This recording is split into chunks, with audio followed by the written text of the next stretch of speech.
just hope that it works. Please go live. I'm gonna refresh. Oh. Are we now live on YouTube? Yes, we're live on YouTube. Please. Okay, we're live on YouTube. Hello, YouTube. Sorry about yesterday if you got a notification for the Beast of Reincarnation stream. It just did not go live on YouTube. So I don't know what happened. I was doing everything right, I thought. I scheduled the stream properly, but when I went live or pressed the go live button, it just did not go live on YouTube. It did go live on Twitch, but not on YouTube. Alrighty. So that's what we're gonna do today. I'm just gonna close this tab. I have 3 videos aligned that we can watch. We're gonna start off with GIGGUK, because I love GIGGUK'S videos. GIGGUK always has these awesome anime in a nutshell, like anime seasons in a nutshell videos. And I'm currently or close to finishing the current anime that I'm watching. And usually when I watch a GIGGUK video, I usually add like 1 or 2 new animes to my list. It's really good. Even if you're not an anime fan, I think you can still have fun watching these videos. So we're gonna start off with that. And then there's also a Reckless Ben video. I don't know if you know Reckless Ben, but he's the guy who basically how should I call it or say it? He exposed the Lego scandal. There was like a Lego scandal going on, and he was that one YouTuber who kind of exposed it and made it like mainstream. We did not really look into the Lego drama, right, or the Lego exposed video, because it was multiple parts. It was like 4 or 5 videos, right? And each one of them was like an hour long. And since I missed out on the first or the second video, I thought, okay, now it's a bit too late to get into that entire series. But this creator, like Reckless Ben, he has fantastic video outputs or videos. So we're gonna watch one of his videos, or his most recent one that was released 4 days ago. And it's called I Went Undercover in a Troubled Teen Facility. So that is probably going to be very interesting as well. And then, last but not least, there's a Mr. Beast video that was released like 2 weeks ago. And I've seen multiple streamers already react to it. I haven't watched the video per se, but I've seen, you know, they pop up on my timeline all the time, because I do reaction content as well. So other reactors pop up on my timeline. And I've seen this particular Mr. Beast one show up many, many times. And I was like, okay, then I guess we're gonna watch it as well. But it's also 50 minutes long. So I have one video that is 25 minutes long that we're going to react to, and then 2 that are 50 minutes long. So this, we might not be able to watch it this time, but maybe the next time. Hamburger, hello Dynamite, hello, welcome. Dynamite, welcome to the stream. You are watching from YouTube, over on YouTube. Great, everything works. Good. And if we have time left at the end, I also have a couple of Twitter videos that we can watch, but I am not guaranteeing anything. Okay, without further ado, I'm gonna mute the music. Mute the music. I'm gonna switch over here. Wait, where am I? Why is my VTuber not there? Hello? The hell was that? Alright. Make sure that everything is working properly. You can still hear me, right? Yeah, you can still hear me. Okay. Alright, should I switch to Twitch or just stay here? You do whatever you like. Whichever gives you the better experience, Dynamite. A viewing experience. If you enjoy it more on YouTube, stay on YouTube. But I would love to like to ask you, if you are on YouTube and you stay on YouTube, please give this stream a like. It really helps with the algorithm. We're all fighting the algorithms as content creators on YouTube, especially when it comes to live streaming, right? So please, if it is in your power, like this stream, push it in the algorithm a little bit. So we can gather more people. Okay, let me take a sip. Ah, Well, I'm drinking tea today. Sorry for the people who are very sensitive when it comes to mouth noises. Okay, this is not supposed to be an ASMR stream, but I am a tea enjoyer. Okay, that was the last sip. I'm sorry. You heard about the new YouTube views update. I did. And we can talk about that, but I'd say I stalled long enough. Let's watch this video, and then we can talk about the YouTube views updates as well. There are a couple of other updates as well, especially for newer creators that are not partnered yet. That is going to be quite a problem, I would say. So we can talk about that as well. They're making it so you don't need to watch. Yeah, I know about that. I know. Dynamite, keep that thought, okay? Hold that thought. We're gonna watch this video real quick. Real quick, I say. It's 25 minutes long. And then we're gonna watch about everything like YouTube related. Right? Good. So this is Summer Anime 2026 in a nutshell by GIGGUK. I think so far we've watched almost every in a nutshell video from GIGGUK, like in the last 2 years. I just enjoy these videos because they legit add to my list of animes that I still want to watch, right? He has recommended so many fantastic animes for me. He sacrificed his soul for it, kind of, because he has to binge watch all of these animes to make this type of video. So it is saving us a lot of time. Hello, cool dude.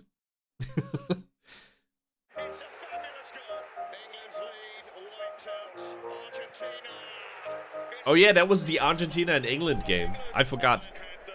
Wait a minute. I'm an anime fan. Hey guys, the Anime Zone is back and we're here to talk about Summer 2026 anime because I am an anime content creator. I don't care about football. I didn't watch the World Cup. I didn't see my team crash out. To be fair, that game was great, right? And I think England deserved it. But the final was an absolute nightmare. It was so boring. I think the quarterfinals and the semifinals in this year's World Cup, right? Those were way more exciting to watch than the actual final. Like, I don't know what happened, but in the actual final, it was literally just Spain playing. Like, Spain dominated Argentina so hard that some unks on Twitter created some conspiracy theories that something might have happened with Argentina and that's why they were so bad. No, Spain just whooped their asses. They dominated them, and the coach also did not really adjust properly. So when you get dominated from the very first minute and you don't adjust as a coach, you will still get be dominated by the 90th minute, right? But I think England deserved it. Like, there are many teams that deserve it. Every team that competes in the World Cup deserves it. But in particular, this England team, I think, had it all or had enough to win it all, right? In the past, not so much. I think in the past English teams, they always had some sort of weakness. This team could have won it all, but, you know, Messi. My mental well-being is absolutely fine, thank you very much for asking. Because this is an anime channel where we don't care about sports. We are talking about we don't anime. care about sports. So what anime is airing this season? Well, we got Thunder 3. Fuck Is this that, show. is that a football anime? Now this is a romance anime. There's not going to be any sports in here. Except maybe this one. You know what? Screw new anime. Link Click has a new season coming out, and this is one of my favorite Chinese donghwas. This is the latest season of the time travel thriller from the maker of 2B Hero X himself. Okay, I might out myself as a tourist right now, but is donghwas basically Chinese anime or manga? Just like manhwas are like Korean manga? Because manga itself is Japanese only, right? So if you say manga, it's Japanese drawings, basically, or illustrations and stories. I don't know, I've never heard donghua. But I might need a refresh on what happened on previous seasons, though.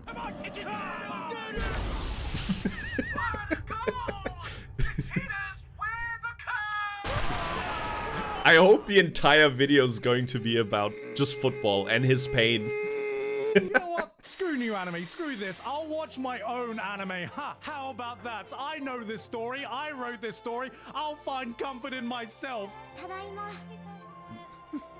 Guys, she came home. Okairi. It really came home. Why won't it ever come home? That's the intro.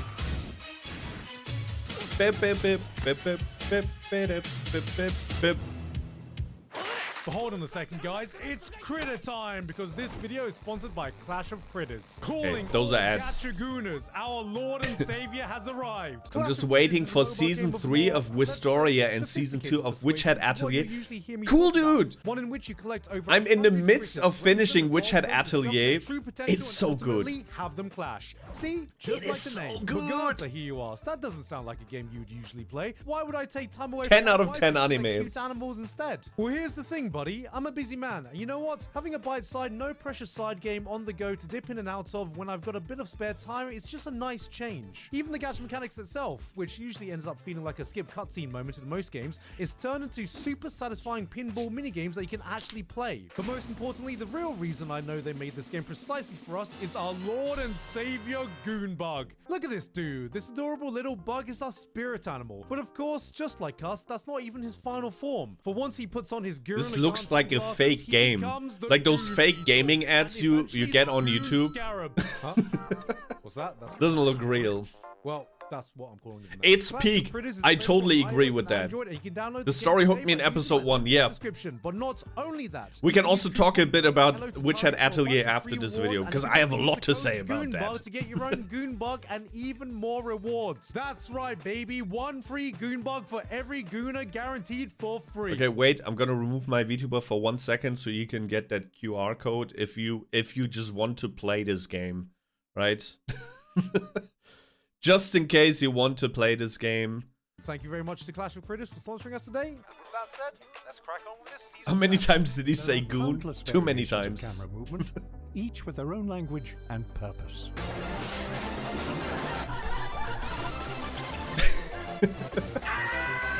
Most camera movements are highly precise, controlled. Ah, yes, Studio Gohans are back at it again. After innovating on the cinematic breakthrough worm POV angle, they are now breaking the laws of space-time so the audience can get a Hell glimpse of these yeah. fine cheeks. And look, every Hell time I see the yeah. same thing. Clearly, the team have a lot of technical skill, and if there was just someone who could reel in the artistic vision a bit, they'd make some really impressive stuff. Horniness breeds creativity. Yeah, I said it. But unfortunately, this time, the cameraman is moving like an ally on Pride Month after someone shouted English or Spanish. But you know what? Even with that, this is still one of the more entertaining kicked out of a party revenge slop power fantasy shows this season. And look, I say entertaining if this is the exact type of turn your brain off entertainment you're looking for. And you know, this would be the part where I combine all the power fantasy shows into one section, but as we've established in my previous video, there are some romance shows that are creeping into this category. But guys, I'm still a professional, even though I'm not single and I'm happily married, I still treat all power fantasy shows equal, no matter the genre. Starting off with I Became a Legend after my 10-year-long last stand. Now, you know with a name like this, it's going to be light novel based. Those the titles. Best power fantasy stuff, and guys, get this. There's an adventurer who defeats a demon lord after a 10-year-long battle, but he comes back and These power fantasy animes, they kind of remind me of Marvel. It's just... we know, like, going into it, you know exactly what is going to happen, and yet it's still going to be very satisfying when the main character is gonna get, I don't know, a power-up that he got from a glitch if he's inside of a game, or maybe it finds a new weapon if it's not a game, but he's still in a dungeon somehow. The power fantasy is exactly that, right? It's a fantasy, it's a power fantasy, and that being powerful feels good, and it's also feels good watching someone be powerful if they're the good guys, right?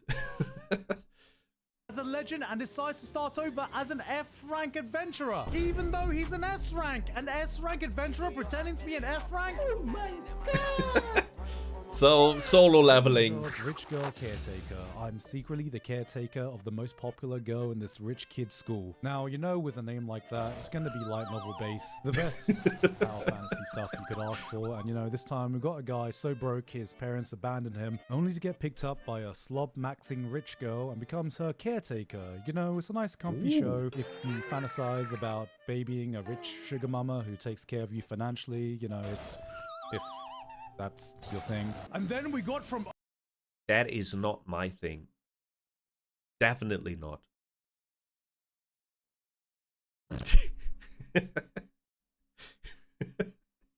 Overshadowed to overpowered, second reincarnation of a talentless sage. Boys, it's about a guy who gets reincarnated as a talentless sage. And I know, reincarnation anime, I've seen it before. But this time, when he dies, he gets reincarnated again. And gets even more overpowered. I've never seen anything like this before. Oh boy, I was wrong about her. I mean, there's a guy who meets his childhood friend again, who I think was a tomboy, and he thought that friend was a guy friend. And you know, that's Gunbait animes are multiplying, right? She's not a guy. She's a girl.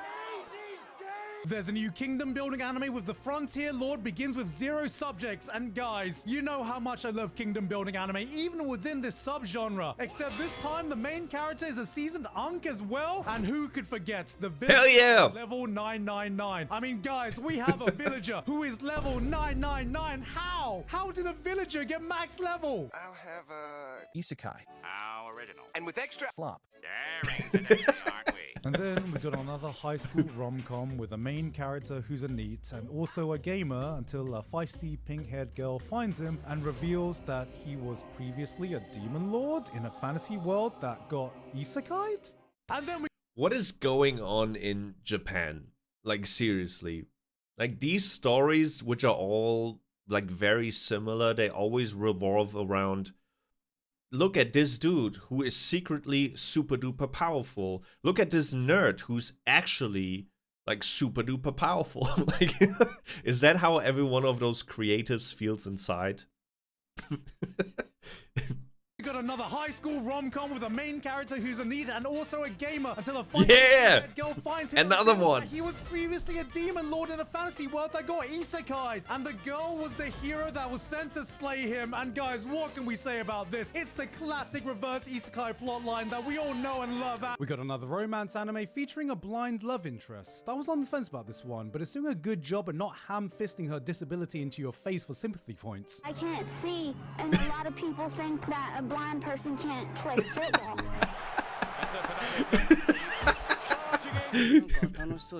But it still has that light novel, flowery, melancholic air to it. And I'm actually hoping it stays this way this time and doesn't lead... I like this premise a lot more because when she's blind, right, all she has to do, or all she can do in this regard, is focusing on, well, the personality of the other person, right? They just focus on the personality, and the personality is, at the end of the day, the thing that makes us fall in love with the person, right? The looks are the first thing that make us, like, match context, if that makes sense, right? But at the end of the day, you wouldn't marry a person just because they look good, right? Even if they're like a 10-10, super hottie, super mommy, right? But if there's nothing inside, you might have fun with her for a year, for 2 years, for 3 years, or 4 years even. Maybe even longer than that, right? Maybe you even marry her, but it's not gonna last, because if you just don't fall in love with what is beneath, right? What is inside of your significant other, then it will just not last. Hello, Cloudy. Hello, welcome. Hi. Good to see you. How have you been? Also, thank you once again. I feel very honored that you're going to cosplay me.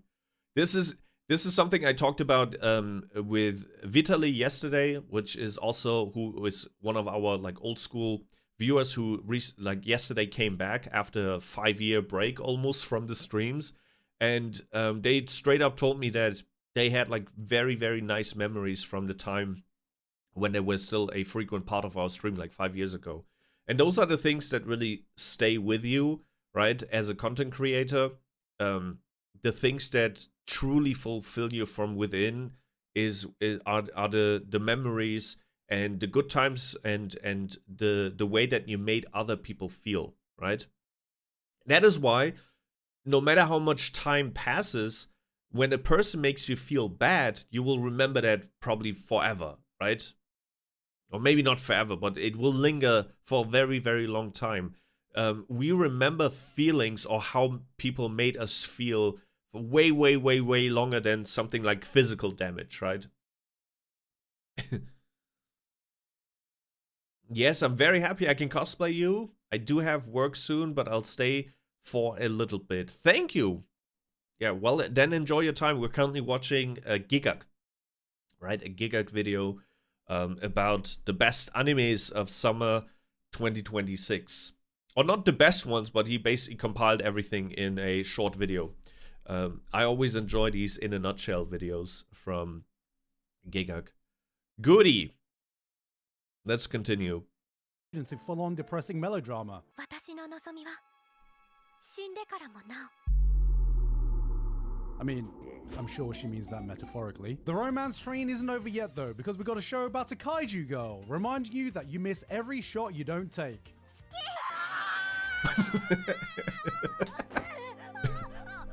Ah, shit, the boys are playing haram ball. Well guys, for any one of you that's ever looked at Godzilla and thought, damn, those are some childbearing hips, we've got a kaiju romance where legally distinct Godzilla is actually an adorable, cute anime girl looking for love. And at least this is creative, right? At least this is not the same copy and pasted romance story. I would rather watch this than all the other like romance animes that were presented in this video so far.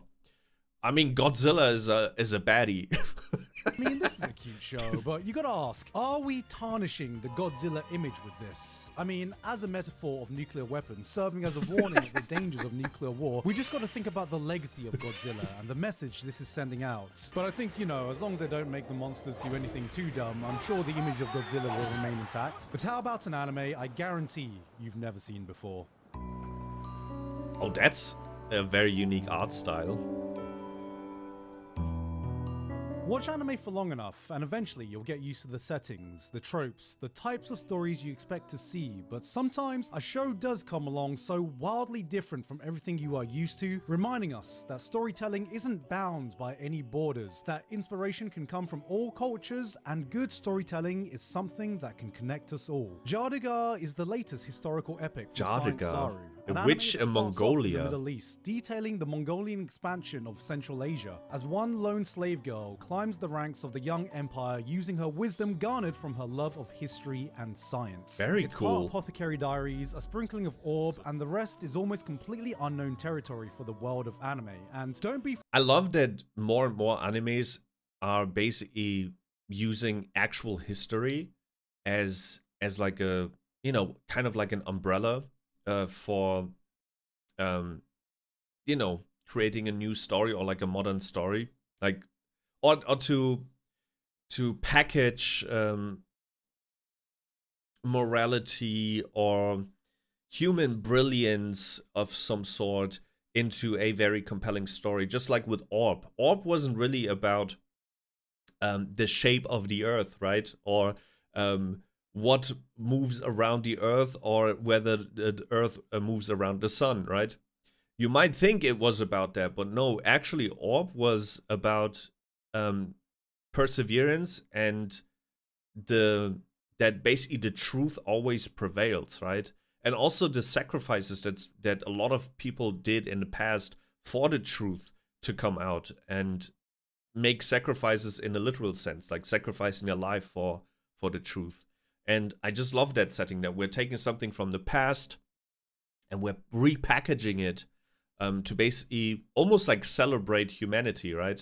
Almost like saying, yo, this is what we did in the past, and this is the moral of the story. Jinyo, I have an anime recommendation for you, but I wouldn't be surprised if you knew it already. It was made in the 2010s. Okay, here, like let me hear it. I tried on the wig yesterday and I look a little bit weird, but it will look good. Full cosplay, trust. I'll trust you on that. Which anime is it? Italia. I do know it. But I haven't watched it.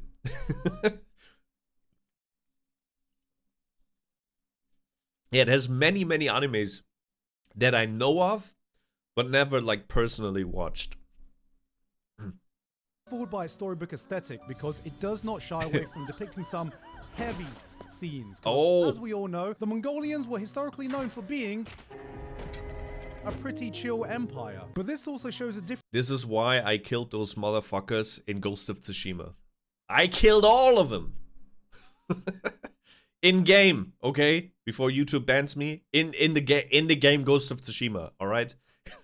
Side from the image we are used to, an empire that is accepting of different cultures and religions, that thirst for knowledge they didn't know before. I know there's a few people that might not be interested in a setting of this kind, and well, first off, you have anime legend Naoko Yamada serving as chief director for this one, whose resume by itself says more than I ever could, and secondly, bro, we are talking about a show set in the height of the Mongolian Empire here. How is that not a cool setting? You mean the largest empire in human history by connected landmass? The empire that took more land in a few decades than the Romans did in a few centuries. The one empire that dared to invade Russia in the winter. And won. Led by one man and a fucking horse. He saw.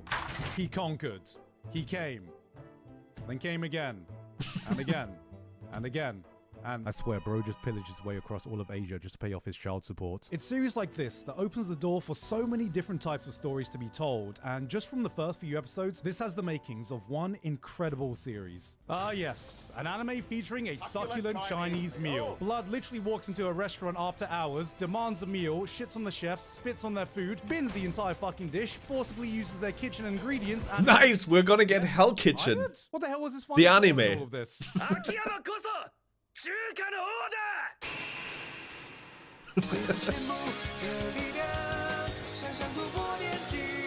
This is like Hell's Kitchen if Gordon Ramsay— Hey, that's what I said. So fucking extra, I can't stop watching. Like, this entire show is the main character coming in, shitting on his co-workers, and being like, nah, buddy, that's not how you make fried rice. You're missing the secret ingredient. It's raw. Secret ingredient? You know, I was a bit confused when I heard a 10-year-old manga that got cancelled after 19 chapters due to lack of popularity would suddenly get picked up for an anime. Like, are we really just running out of source material to adapt? Or, you know, does someone up top think that a show like this has potential that was never reached? Are they going to do anything to add to the plot to attract new audiences in this current age of adaptations going above and beyond the source material and adding their own artistic interpretations? But if the anime adaptation gets super successful, wouldn't that be even a worse fate almost? Because the series was cancelled? Like, if the manga was cancelled, that means the story is not finished. So imagine now a scenario where the anime of that cancelled manga gets super popular and people want to know more about it, and there is nothing, like, no continuation. There's nothing that they can do. It's kind of a bit like High School of the Dead. You know, that Guna zombie apocalypse? I love that show. Like, I know that there's always that one scene being spread on Twitter where the bullet goes through the booba of one of the characters, right? But the show is actually really good, even with all the fan service, and some of the like scenes are very ridiculous. But the show itself, I really enjoyed. The problem is, it never got to a season 2 because the actual manga artist, the one that worked on the show, on the manga, they died. They passed away. So it just was never realized. Literally. Yeah, you agree, right? Is there going to be any significant upgrades to the framing, the choreography used, the cinematography of this anime? So far, the beginning is pretty much your bog standard shonen action setup, but I guess only time will tell what the higher ups see in this one. Double cheeked up on a Thursday afternoon. That's a nice cake. What is that? There are a few studios that can bring the highest level of quality with everything they make, and when Kyoto Animation turns up, you drop everything and pay attention. Sparks of Tomorrow is the latest Kyoto Animation project, and production-wise, they are once again proving why only few can stand up to the level of quality that they can deliver. It's an alternative 20th century Kyoto where steam technology is advancing worldwide, except without the $1,000 price tag. And in this steampunk world, a boy and his brother dare to dream big by bringing about the age of electricity. On top of this ongoing fairy tale-esque arranged marriage subplot, finding her way into the arms of a boy on the cusp of revolutionizing the world with the wonders of electricity. Yes, This is the story of Senku if you got bitches. I don't need to tell you how gorgeous this all looks. I mean, just take it all in yourself. Pictures are worth 1,000 words, and Kyoto Animation is shouting louder than I ever could. But beyond that, everything. The plot, the vibes, the grandiose scale of this all. It doesn't... Dude, this is like movie, like anime movie quality. Imagine if all of our favorite animes had the same amount of budget and time, and also talent to some degree, to just be fleshed out to the maximum quality. I think we're being robbed for just because of, you know, time constraints. Something that we made up, we humans, right? There could be, we could have had so many greater animes, right? Or so many better scenes in the animes that we already fell in love with or already loved. Right? I'm still longing for a complete remaster of Dragon Ball. The OG Dragon Ball, right? Because it is kind of dated. And lots of people are skipping OG Dragon Ball. Some of them even skip Dragon Ball Z. They go straight into Dragon Ball Super. And Super is now getting like a rebrush or remaster. I don't know what to call it in anime, right? But man, they're just leaving Kid Goku in the dust. Just give us an OG, like with modern animation styles, right? Not to shit on Toriyama's style or anything like that, but it is kind of dated. And these, like, kids nowadays are not gonna watch OG Dragon Ball. I will watch it because I grew up with it. I'm okay with that type of style, but a modern audience is not really. So I really wish we could just get a little bit of like a remastered of the OG Dragon Ball and Dragon Ball Z. Dragon Ball Z got one, but that like Dragon Ball Kai is already a couple of decades old at this point, right? We really need OG Dragon Ball and Dragon Ball Z completely remastered. I don't know if anyone has watched Dragon Ball Daima, right? But in Daima there was like in the first episode there was a little bit of like a recap of what has happened in Dragon Ball Z. So they did basically, they modernized some of the scenes from Dragon Ball Z, and it looked so good. I just wish we could have the entire show made in that style. Sorry, Jinyo, gotta go. Alrighty, no problem. You don't have to apologize for that. See you next time. See you around. Thank you so much, cool dude, for watching. The style reminds me of Jujutsu Kaisen. Yeah, it's these like super high quality animation studios like Studio Mappa that can pull off stuff like this. I just wish they, like all anime, would just benefit from this budget and style and time. Feel like a TV series at all. The vibe almost reminds me of a classic Disney movie in a Japanese setting, somewhere in between a Shinkai movie and a Ghibli film, even complete with an eccentric, cartoonish level Disney-ass villain. So you see the proposal. Proposal. Yo, why did he say it like that? It's still pretty early days to judge just how the plot and the characters will evolve from here. But if there's one thing I can pretty much promise, is that on the level of spectacle alone, Kyoto Animation are absolutely going to continue to cook with this. And apparently bake as well. Double cheeked up. Yuri fans have been eating good this year, because we now also have I Want to Love You to Your Dying Day. Forget doomed Yuri, we have now reached war crime Yuri, in a place where death is an everyday occurrence. A school of all-female soldiers are tasked with fighting an unknown war against the most evil enemy of all. Men. This dark dystopian wartime setting is giving 86 meets 69 vibes. But of course, with this being anime, it begs the ultimate question. Is this Yuri or just Yuri bait? Okay, so the girls say they like each other. Is it Yuri? I mean, this could be like a platonic love between friends. We see this time and time again. It's too hard to tell with just this alone. The girls are full-on Frenching each other every episode. Is it Yuri? Well, I mean, we also can't I'd say sure, yes. because kissing is actually the restoration magic in this world. So in the context of an act, yeah, I'd be going full. That is cute. Now that is a cute idea. Kissing someone restores their HP. Now that is also true for like IRL, right? You kiss your significant other, that immediately makes you feel better, right?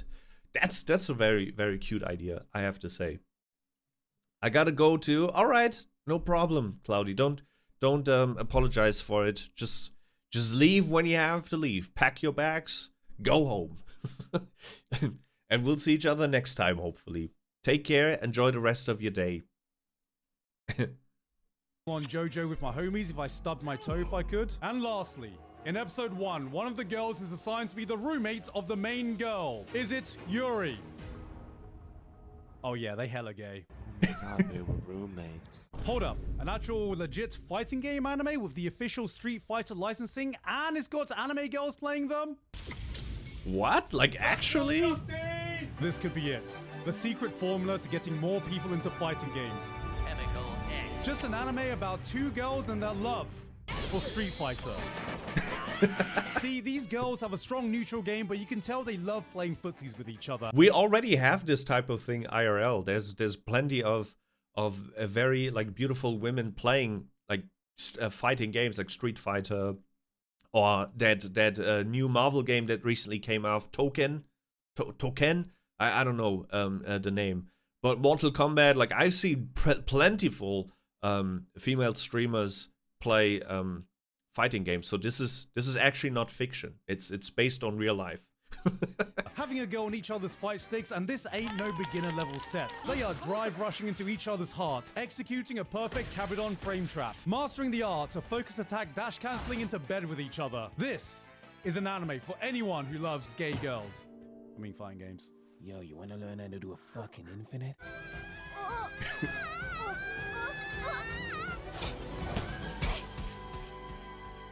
Let's go, Justin! We got an anime with even more Disney vibes because Kinema Citrus are dropping an anime original story that is the sequel to the Little Mermaid fairy tale, where this time the mermaid princess becomes human and struggles to find her footing in a remote Japanese island. That is Classic interesting. Fish out of water tale.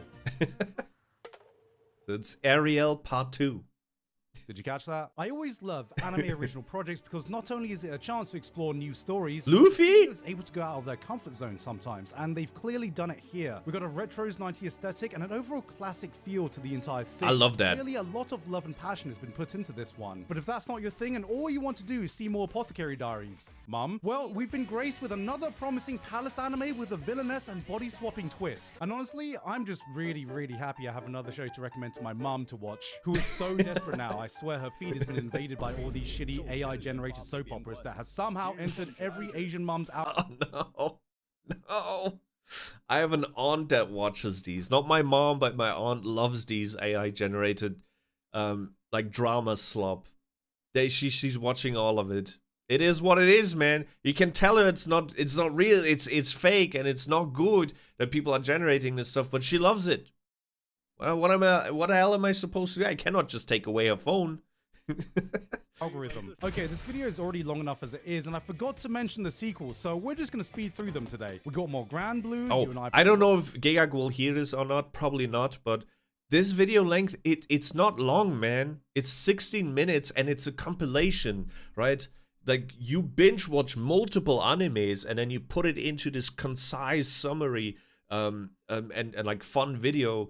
It can be 30 minutes long or 35, and it can also lose a little bit of pacing towards the end, right? It's probably not going to be good for your watch time or whatever, but I personally enjoy longer videos. Like, if this would be an hour, I would still watch it.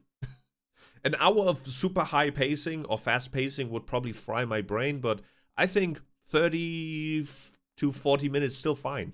Opposites, Elusive Samurai, Bleach 1000-Year Blood War arc is entering its 4th season, and I swear it's actually taken 1,000 years to complete this arc. Cleavitas is back with more peak old-school dark fantasy vibes, and what could be more dark fantasy than, of course, a high school arc? Actually, it's in university, but who's asking really? There's a new Bang Dream, and I was actually lucky enough to get the rights to watch this on stream for the first time, and having seen it, I highly recommend it if you're looking for a nice, conflict-free, low-stress show featuring cute anime girls. I'm gonna fucking crash out. What the fuck was that episode? How dare you do this to me? No! I hope more anime studios loose up a little bit and let us actually react to full episodes. I don't know if you've ever seen an anime reaction on YouTube, but they have to pause the video like every 5 seconds. Like, they watch a 20-minute episode and they have to pause it like every 5 seconds, otherwise they will get like copyright striked. And I think if you add enough value, if you actually transform the content, we should be able to watch an entire episode, right? If a 20-minute episode turns into a 50-minute discussion of that episode, right, it should be transformative content, right? It should be enough for us to be like, see, like we did not just watch the video and steal everything. We're adding to it. I would love to watch animes live, man. So hopefully this project with GIGGUK was good enough for more studios to loosen up a little bit. To be like, okay, whatever. Let the streamers watch those things live. Honestly, this is just my average reaction to watching an England game. Of course, we have a bunch of isekai sequels, including the return of the saga of Tanya the Evil. It's been 9 whole years since season 1 came out, which means it pretty much completes all the high-profile isekai anime that came out back then that never got a second season. There's absolutely none left. I can't think of any more that we're waiting for. Yes! Yes! Yes! Yes! Yes!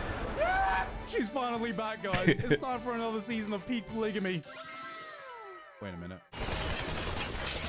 Now, for one of the most highly anticipated new anime out there, there's a new Ghost in the Shell series. But with this being one of the most legendary franchises in all of anime, what naming convention could they possibly use so audiences don't get confused by Ghost in the Shell Standalone Complex, or Ghost in the Shell Arise, or Ghost in the Shell SAC 2045, Ghost in the Shell the new movie, Ghost in the Shell the live action movie, and of course, Ghost in the Shell. Well, ladies and gentlemen, a new age requires a new branding.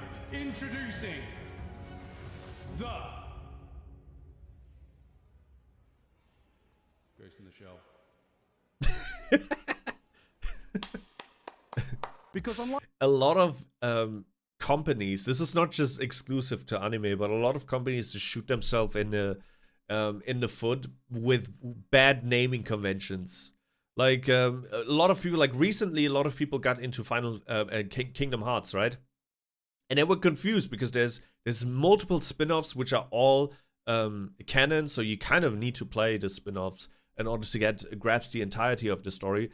But there is Kingdom Hearts 1.5 Remix, which is the first Kingdom Hearts. So it's kind of Kingdom Hearts, but it's like with additional content and additional difficulty settings. It's the final mix version, right? And then there's 2.5, right? And there's 2.8. There's Birth by Sleep, which is like 0.2 of Kingdom Hearts. It is very, very, very complicated for people who did not grow up with this franchise.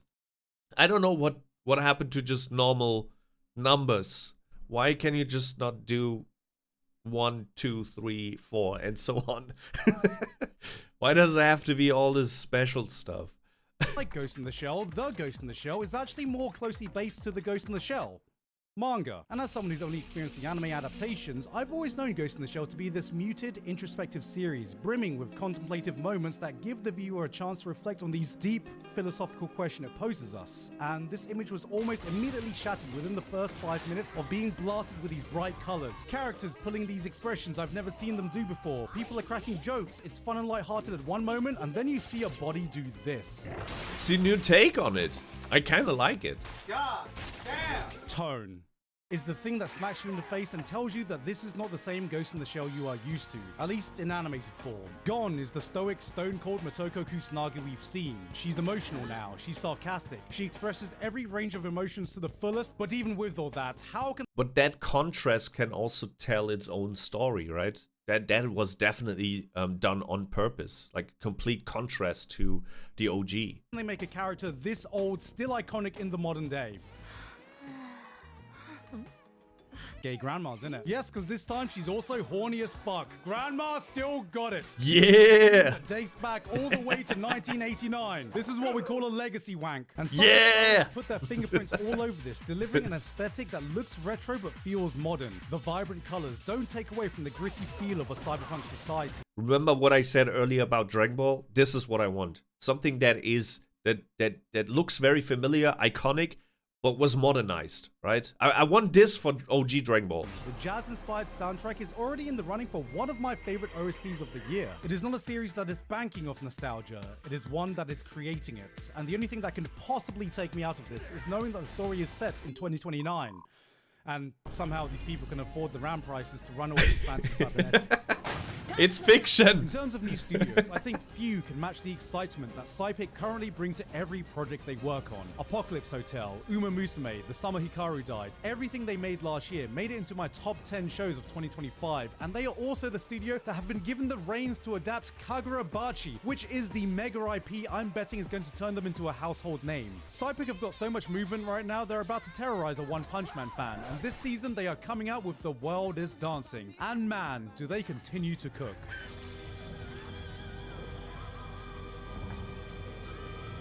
Interesting looking. This is based on the real-life accomplishments of a man named Zaimi Motokiyo, developing the art form of No, a hybrid of dance and drama, and I mean, we haven't seen a dance anime this beautiful since... So, you know... I knew he's going to reference this Draw one. this, then die. We all know I'm a sucker for stories about the power of stories, and honestly, this one hits so close to home. A girl whose life has been moved and affected by the manga she adores tries to start her own manga club herself. I'm not afraid to admit that this one got me emotional. I know this is a bit more niche, but if you're creative or just have been utterly inspired by a piece of fiction, really highly recommend you check out this one. Smoking Behind the Supermarket with you. I'm not going to talk about this one too much, since I've made not one, but now 2 videos talking about it. But to any Oh, I need to watch those videos because I've seen a lot from this anime without having watched it myself. Was that correct grammar? It was correct grammar. You know what I mean. Everyone was talking about it on Twitter, and it's very, very hard for me. I'm not a person who's like anti or like, you know, reactionary, right? Just because a lot of people like it doesn't necessarily mean that I don't like it, right? Or I pretend not to like it or whatever. But I usually try and take my time with certain animes. Like I really want to get into it and then finish it. But when everyone is blasting clips from an anime, it almost makes me not want to get into it. Does that make any sense? So it's not, I'm not reactionary. I'm not overly like trying to be negative or swim against the stream.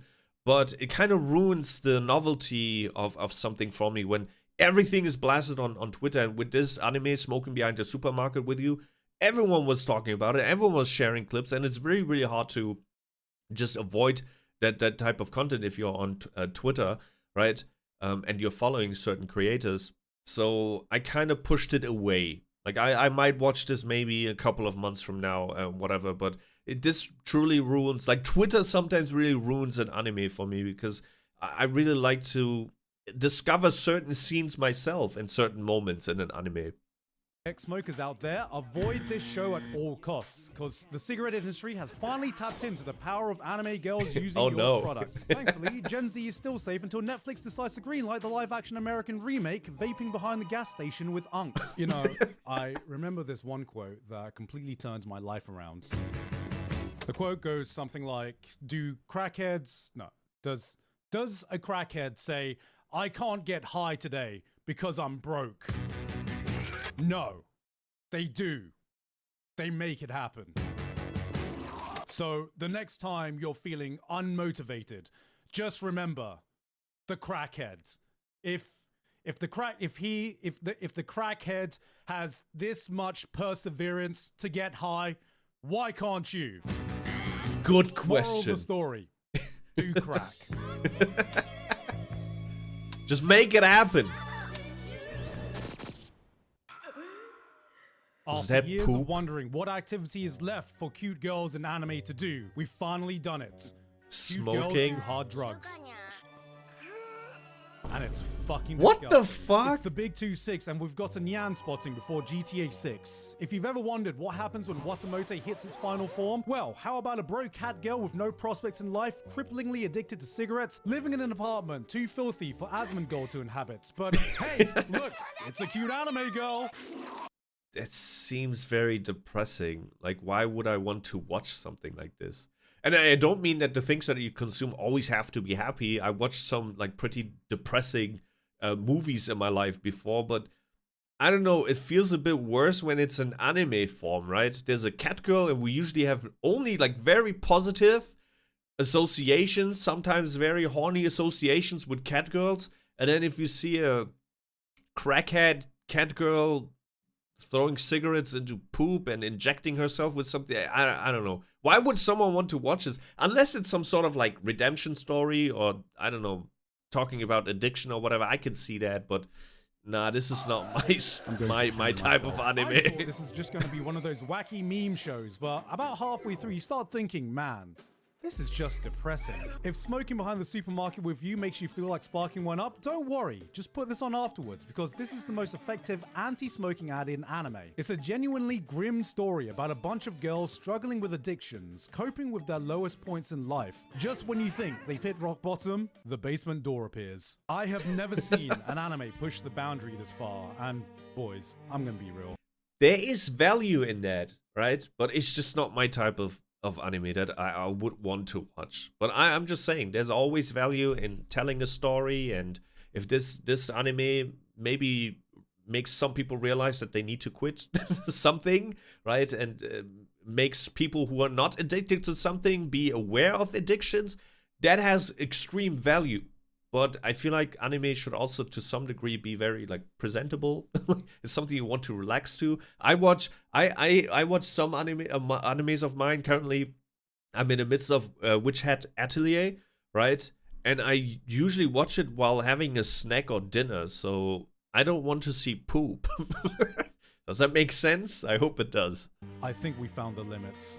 We found an anime cat girl, too disgusting, too utterly rancid to even goon to. No! You don't mean that, do you? I do! This time I do! But it's a cute cat girl. I don't care if she's a cat girl. I don't care if she hangs around her apartment half naked. Even your dick should have standards sometimes. You're lying to yourself. Man, just look at her. Look at her life. Look at her apartment. Bitch, do you want to live like this? Nah, man. Breath, man. It isn't just stink. It's putrid. Still would. She smokes cigarettes and literal dog shit. She shoots herself regularly. No! Would. Why aren't you listening? It's too much. We could fix her. I don't care how broke you are. If your cigarettes fall into poop and you smoke them afterwards, almost feel like you deserve to be broke. Yeah, I said it. Like, that is beyond disgusting. You cannot be this addicted to cigarettes that you're willing to smoke pooperettes. You get what I'm saying? Cigarettes and pooperettes? Cigapoop. No, we can't. This isn't a quirky trope. She has a Who made this anime? real problem. Say it. I can't. Just say it. I won't. Say it. Just You say would, it. wouldn't You you? can say it. Just Say it. Nah, I pass. No! Hell yeah! Omadito.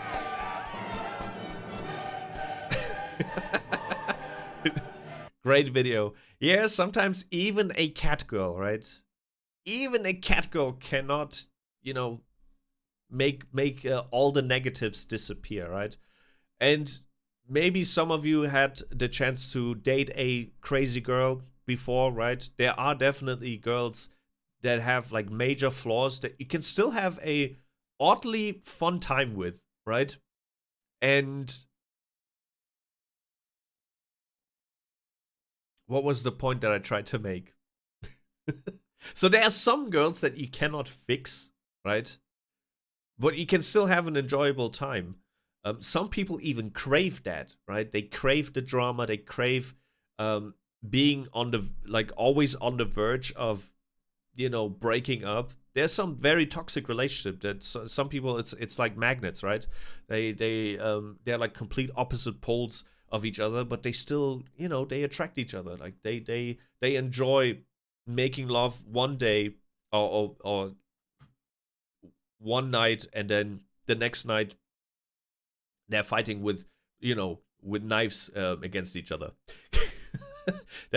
Some people enjoy that type of relationship, but yeah, this was a fantastic video once again.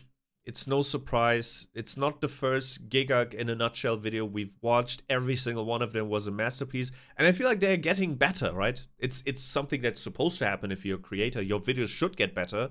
But I legit say this, that every nutshell is just a better version of the previous one. It's just getting better and better and better. Maybe it's also because animes are getting better and better and better. I'm not exactly sure, but that was a very enjoyable video. Please make sure to support GIGGUK or watch the original video. I will leave all the necessary links in the comment section below. Or in the description below, not the comment section. I do want to comment though. Amazing video. And I also would not. Goody. Also make sure to subscribe to my channel, right? Like this video, subscribe to my channel, join our Discords, do everything to be a part of the ambush. The one and only Tiger Ambush. Good, that was video number 1. Hello Ghosty, hello. By the way, hello, welcome to the stream. Hello, hello, hope you're doing great. Let us go back to our room. I spent a lot of energy. Spent a lot of energy on that video. I'm not exactly sure if we can go through the next one, because the next one is 52 minutes long. 52 minutes! How long did it take us to get through this video? 51 minutes. So this video that we just watched was 25 minutes, and it took us 50 minutes to watch. So we added 25 minutes to the original length. Meaning, in a worst case scenario, we will add 50 minutes to this 50-minute video that we are about to watch. Or maybe we should start it. We should start it. I don't know. I really don't know. But yeah, let us close this. I saw it was trying to rejoin the Discord server. Did it work? I did update most of our Discord links. I hope I did that as well on Twitch. Because we had that issue with, you know, that cyber attack that happened. So I had to basically shut down our operations. Like I shut down the Discord server. That happened like 3 months ago or so. And then I also replaced all of the links. So I hope this one worked. Let me just check Discord real quick while we're also listening to some music. Please. Oh yeah. There it is. Music. Discord.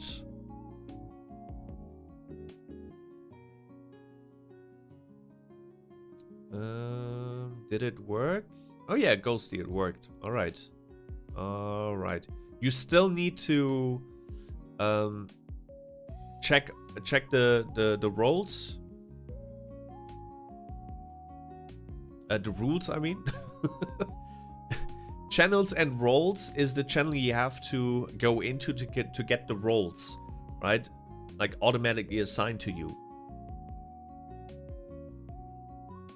It will ask you, are you a bot?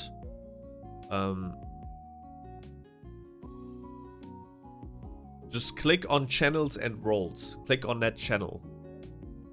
Click on that channel and then get through the onboarding process, and then you should have the role that will make you see all the other channels. If you don't have a specific role, you won't be able to see the other channels.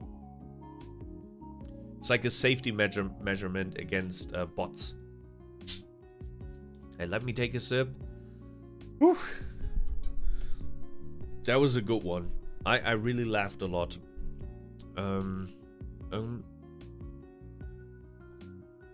I think I'm gonna grab something to snack from the kitchen, and then we can tackle that 50-minute video.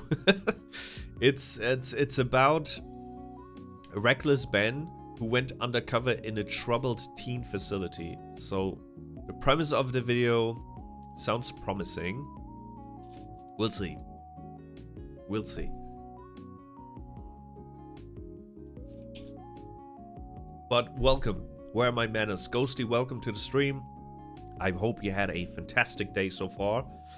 And it's only gonna get better. Goody. Let me just run into the kitchen real quick. I need some snacks.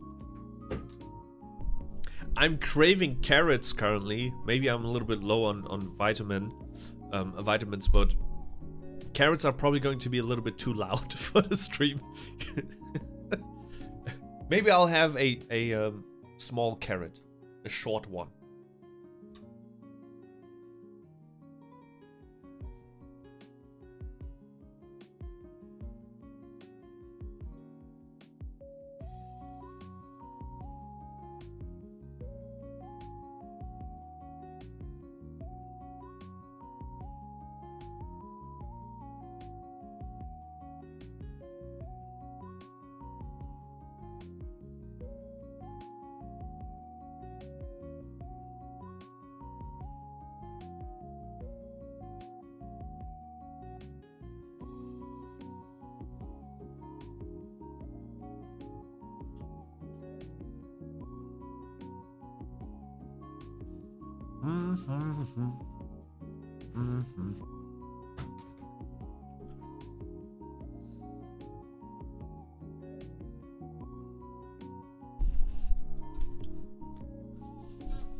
Alright, do you hear that?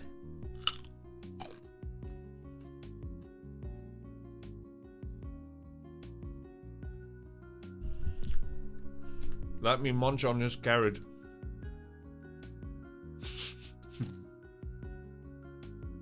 It's not long.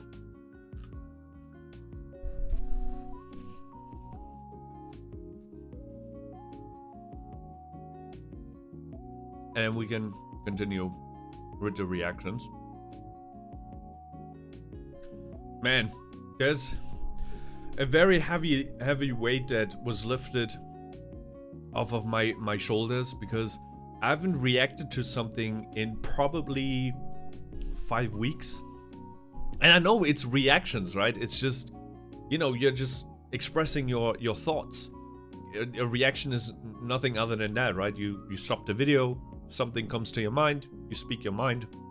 That's it. But I don't know, man. It's still, I'm a person that is very, very chaotic, but also at the same time a person that almost craves routine, right?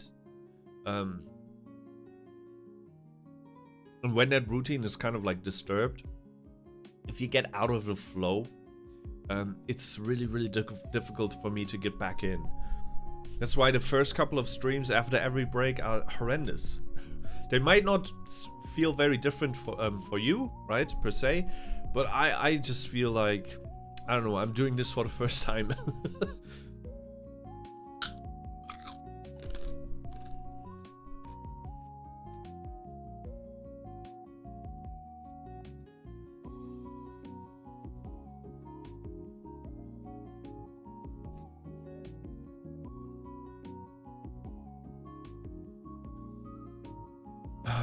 Delicious.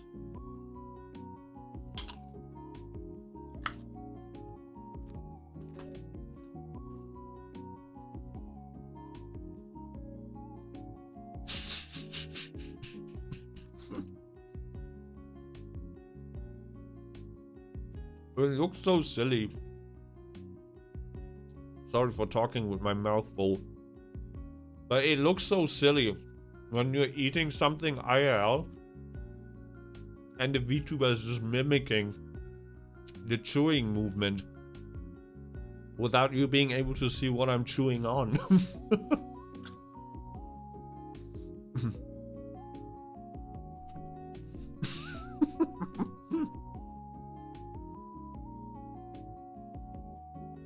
Nom nom nom nom nom. Wait.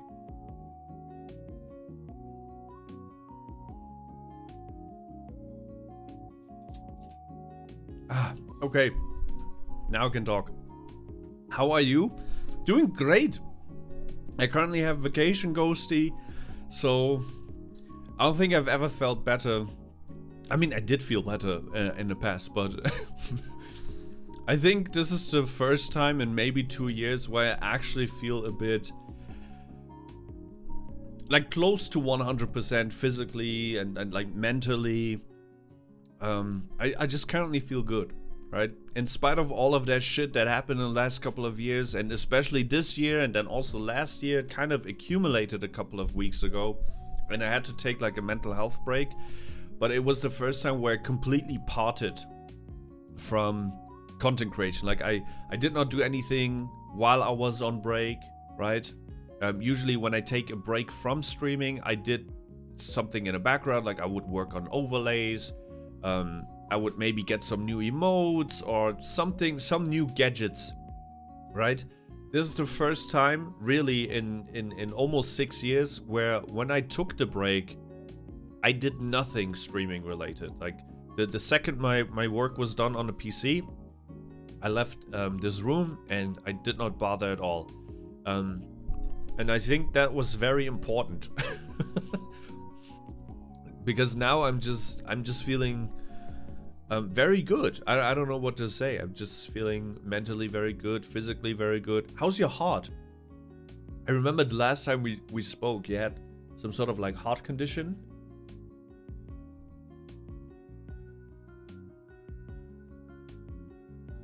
Hope you're doing great.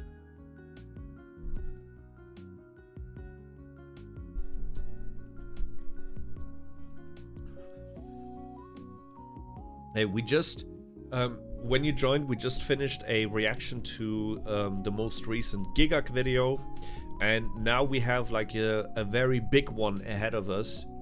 I'm not exactly sure what we're getting ourselves into. It's from a creator called Reckless Ben. And the video is titled, I Went Undercover in a Troubled Teen Facility. And this creator, Reckless Ben, first video I watched of him was about a Lego scandal. There was like a huge Lego scandal where he was the main factor that kind of like exposed everything. There was like Legos worth 200k stolen from a family, from a company, and he kind of exposed the entire thing. That is how I found out about Reckless Ben. And a couple of days ago he released a new video. Ow, ow, ow, ow, ow, ow, ow, ow, ow. Sorry.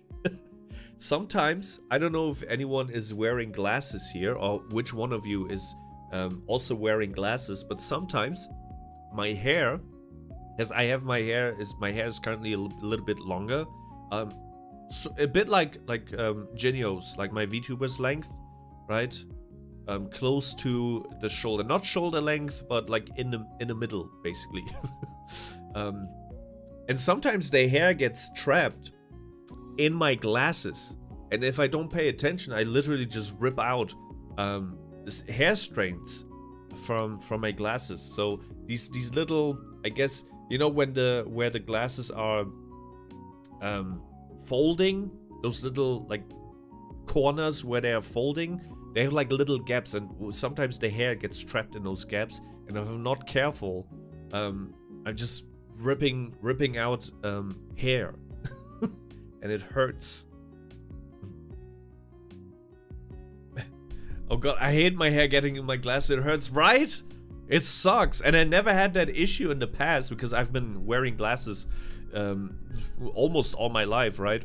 Or at least I started wearing glasses in my teenage years. I never had that issue because I usually wear my hair very short, right? This is the first time I started doing this like 3 years ago, where actually during COVID, right, I started experimenting a little bit with my hair because we were like quarantined and nobody really cared, right? So I started experimenting with my hair a little bit, and this is the first time in my entire life where I left the hair a little bit longer, right?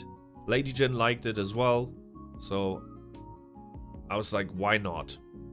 Why not? But there is a lot of stuff that comes with longer hair. Like, you have to pay attention way more. You need proper conditioning, right? I used to be like the typical dudes that had like a 16-in-1 shampoo, but now I actually use conditioner. I use like coconut oil and all of that stuff that Lady Jen usually uses. Right, but you gotta pay attention a bit more when you have longer hair, because if you have short hair and it's I'd say like unhealthy, right, in quotation marks, unhealthy, or it's very dry or whatever and breaks apart easily, it almost doesn't matter because it's short, right? With longer hair, it does make a difference. It also feels different, right? Obviously, and I sweat a lot more. That's also something that I never really encountered too with very like with longer hair. You sweat more. So yeah, that is sometimes very annoying when the hair gets trapped in the glasses. But how have you been, Ghosty?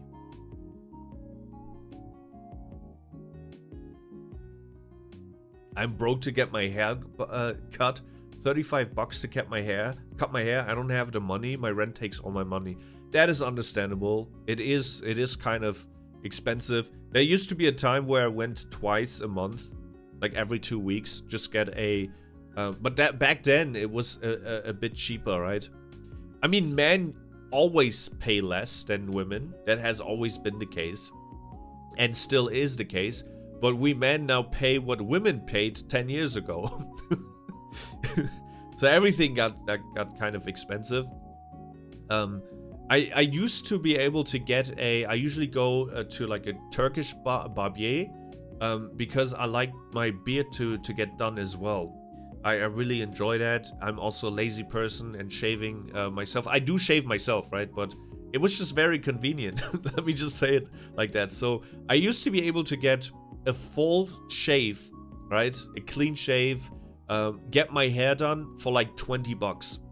Then it went up to 23, and then 25, and then 26. Now it's also close to 35 euros if you want the entire package, basically. So I cannot do that twice a week, twice a month now. But I used to be able to just go twice a month. It was very convenient. It always made you get it gave you that very fresh look. Nowadays, you pay as much as women as a man. Sometimes I also get a little bit of like Russian roulette, because the barbier that I'm going to, they have like a weird like type of like work arrangement where everyone that works in that barber shop, they are freelancers.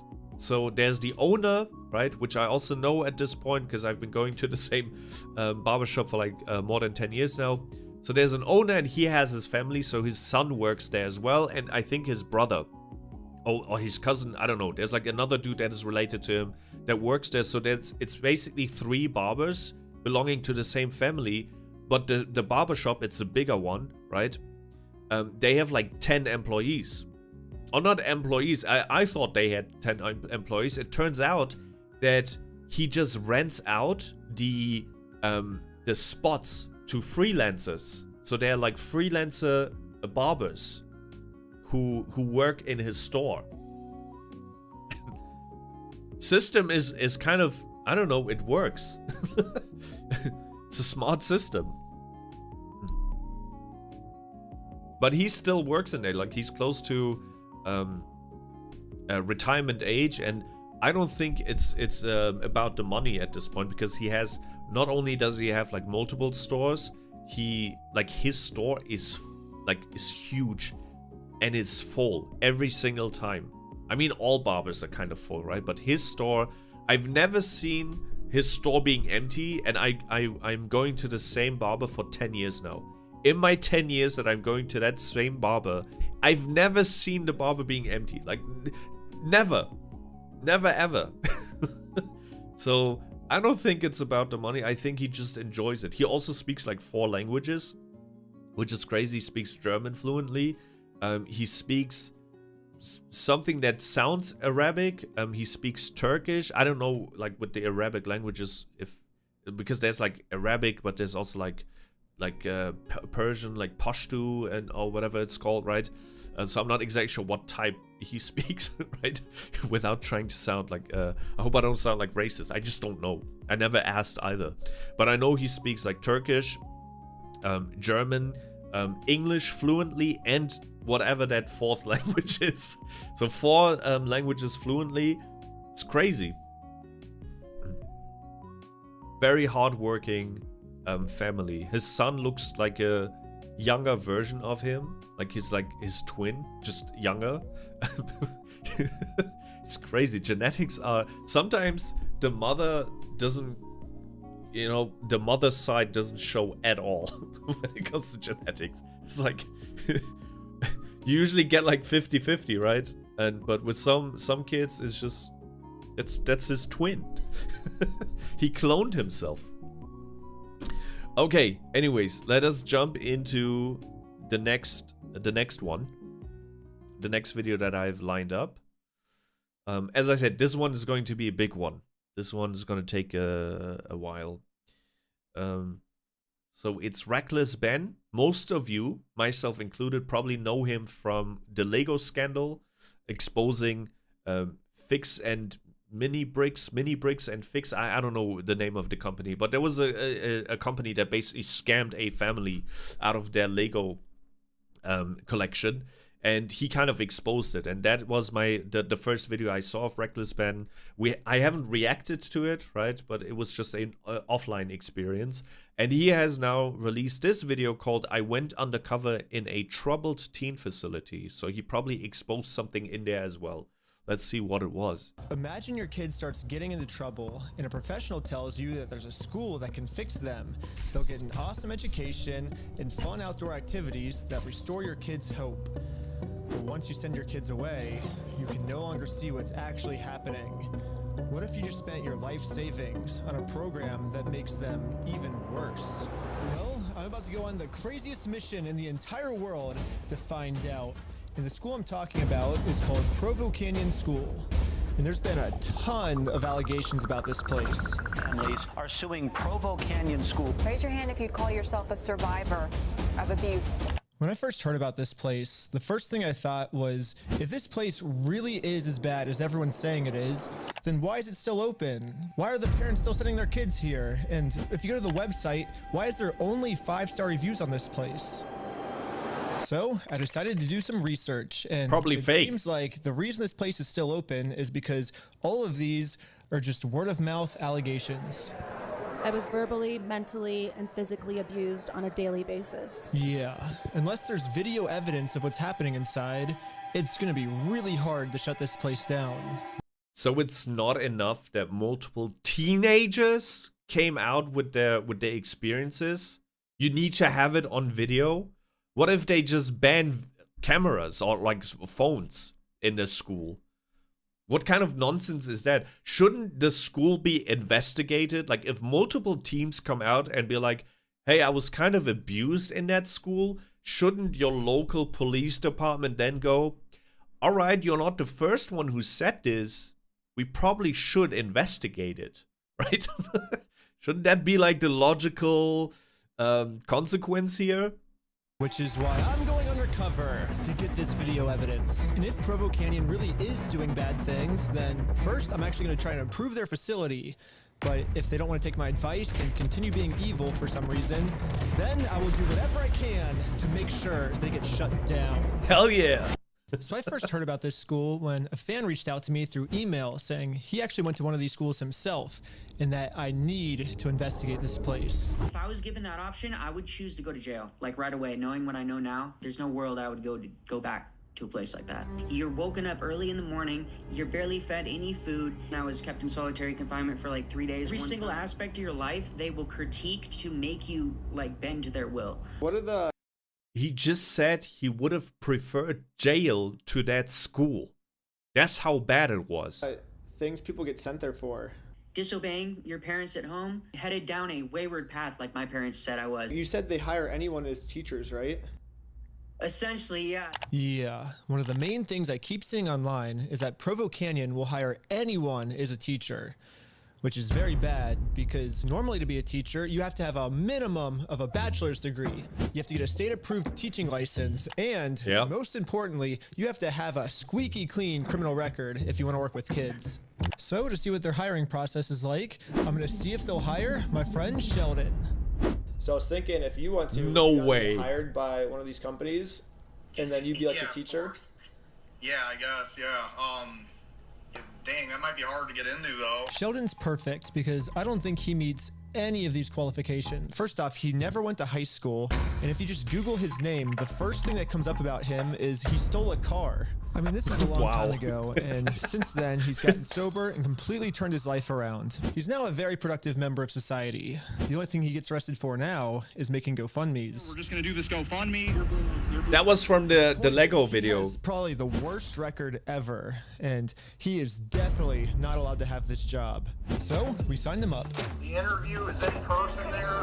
Each seat is provided with a... If he gets the job, that would be insane. Thank you for the lurk, Ghosty. We're here in Utah to get this job. Pretty dang nervous. Time to start the spy cameras. Spy camera. Spy camera.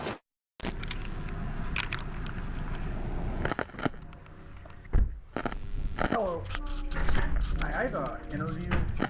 In Sheldon's entire interview was only one question. Let's say you walk in, a code was called, you walk in and you see two kids just fighting. They're just going at it.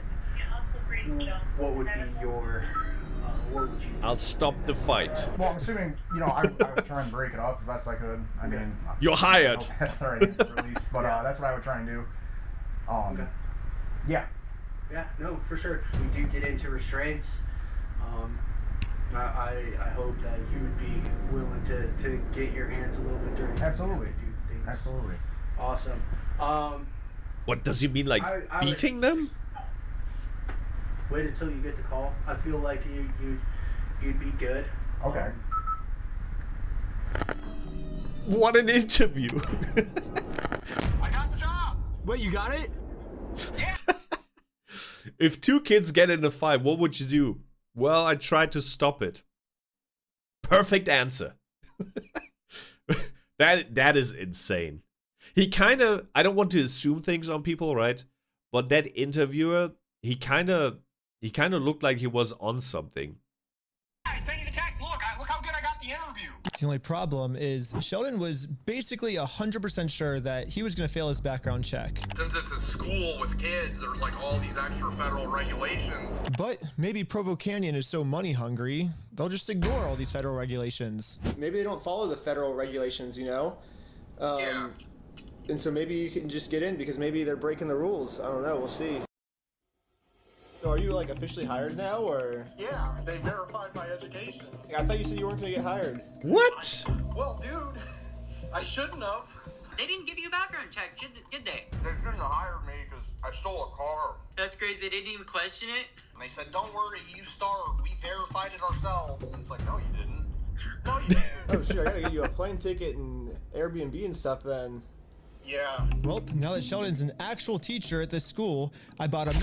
That I'm laughing, but I'm actually shocked. Like that should never in any school, not just this infamous school, but it should never happen that they are not just doing like background checks, because imagine like PDF files and whatnot. They should never work in a school again. It doesn't matter if they got rehabilitated, whatever the word is, you know. I don't care. Even if a therapist, a psychologist says, yo, this dude is 100% clean, I still don't think that they should work and like an X like PDF file, right? That should ever work with something that is like close to like kids and teenagers, or even adults. More spy cameras so he can secretly film his experience. Now it's time to see if they're actually doing stuff that's illegal. And if they are, that's when I come in and help them improve their facility. As soon as we pass those doors, you're mine. Yeah. What?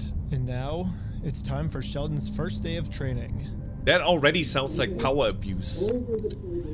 As soon as we shut the doors, you are mine. Using these spy cameras, so he wasn't really used to it and kind of just filmed the ceiling the whole time. So to make it more entertaining for you guys, this is the actual audio, but I hired an animator to animate over it. So here you go. What do you think we do here at Provo Canyon? Your youth residential treatment center. Yes. How do the kids feel about being in here? That's what I call dedication. So they don't like it? Not usually. Almost all of our kids have made real and serious attempts to end their lives. Oh. Their parents call in, they're immediately asking, am I getting out, am I getting out, am I getting out? Their staff are going, not today, you're not. They want out. That's a high risk time because they're hoping the decision is going to be made to send them home. But we've had a kid here for maybe like 5 or 6 years. What kind of like aftercare do you guys have set up? Because obviously, you know, if he depended on a place for 5 or 6 years, Yeah. I feel like he's going to be having a really hard time adjusting to real life. 3 typical types of restraints. You have your mechanical, your chemical, and your physical. Mechanical is going to be like your tie downs. Your chemical are going to be like the injections, tranquilizers. Guess how many restraints we Are they even authorized for this? Because usually when when you're dealing with something like that, that would be like a mental institute, right? It seems more like I thought this school was just disciplinary, and I don't think a disciplinary school should be able to tranquilize anyone. Like, what the fuck? That sounds crazy. Especially the part where they said like a lot of the kids try to, you know, end their lives and whatnot, and they're just handling it like it's nothing, right? Or they're talking about it like it's nothing. It's like, yeah, some of them even try to, you know, unalive themselves. No problem. 50? More. 100? More. 300? There you go. Really? Mm-hmm.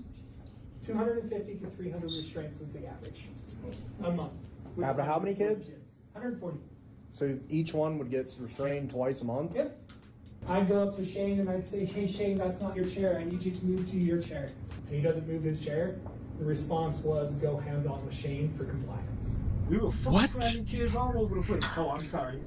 We were lovely slamming them to the ground. What are some staff behaviors that might pose a risk to the facility? I don't know, they brought up like talking to the media or whatever. The kid didn't want to move his chair, so they beat the shit out of him? Bro, jail time. I don't even need to see the rest. We're 8 minutes in. All of the employees, everyone responsible, jail. Like straight up jail, and then also revoke their license if they have one. I highly doubt it, right? With how they screen the future employees, right? But if they do have a teacher's license, revoke, jail time, and also beat the shit out of them as well, just to get, you know, give a taste to of their own medicine. Earlier. Disgusting, right, man. So here's some news articles about some Utah facilities. So Utah Trouble Teen Facility sued by parents. This Utah Teen Treatment Center is being monitored and could be shut down. Any media contact you, no comment, but just don't say anything. And then yeah, shut your mouth. The CEO. The Provo Canyon is heavy in the media. Okay, please do not respond to any media. We do predict. That's totally normal for a school that doesn't do any wrongs, right? Just don't talk to anyone. Shut your mouth. Media involvement will actually increase. Why is that?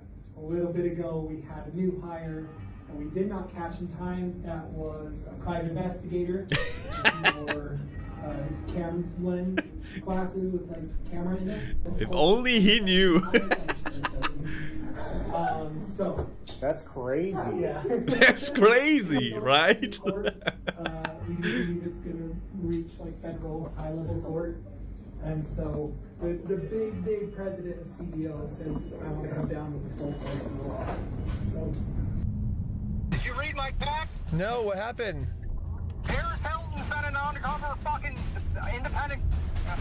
Someone got caught with spyglasses. Yeah, the last guy who tried exposing this place is now facing multiple felonies and a prison sentence. But me and Sheldon are already used to this. It's gonna take more than a federal lawsuit to stop us. Everybody take a deep breath. Take a deep breath. You do. Yeah, to be a mental health instructor here, the training was a complete joke. I mean, pretty much the only thing Sheldon learned was that Paris Hilton is evil. Yeah, I guess this is the high school that Paris Hilton went to. Since graduating, she's pretty much made it her life mission to shut this place down. Paris Hilton wants to shut down the Provo Canyon School. Despite well, that hypothermia, explains a physical lot. abuse from staff, there was no medical care. It seems like the only thing they want their staff to know when working here is that Paris Hilton is a liar. Paris Hilton, she came to Provo Canyon School. I don't know if you folks have ever heard of a person called... I gotta be honest, I haven't heard the name Paris Hilton in probably... When did her infamous tape come out? That's the last time I heard her name. Not that I watched it or anything like that. I did not. Paris Hilton or something like that? Yeah, we talked about it yesterday. They told us. I never did watch a special. It was bad. Netflix. I just never understood. The tape, I mean. People would say, you should watch it. I said, yeah, I'm good. Or even her own sister, Nikki, said, yeah, you belong there. You needed to go to that school. She'll tell you, that Provo Canyon School actually did help her a little bit. Well, a lot. But she won't say that in front of everybody else because she did such a big uproar. I got him calling Paris Hilton a liar, for trying 20 or 30 minutes straight. It's not parallel. Paris Hilton made it sound. Okay. So she's a liar. Well, I guess there actually is one more thing the school wanted their staff to know: how to restrain the kids. It's just him going again, over 1,000 times today. Again. It's literally like brainwashing. So now the training is complete. But before they can become mental health professionals, our government requires them to pass a state medical exam. The government does this because, it's pretty obvious. We just want our mental health instructors to know what they're doing. So Sheldon brought his secret cameras to record how Provo Canyon tests its mental health professionals. You go through this, I cannot give you the answers to these, okay? But I do like apples. I do like bananas. I like cantaloupes. I'm a dog person. So anyways, let's start from number one. A 67-year-old man is found unresponsive, not breathing, and without a pulse.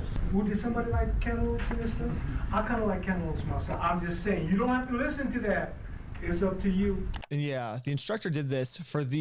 I wish my teacher was like that. Remember the time when you were having like an exam or a test and then the teacher would come around and look over your shoulder, and when you had the wrong answer you would look at him?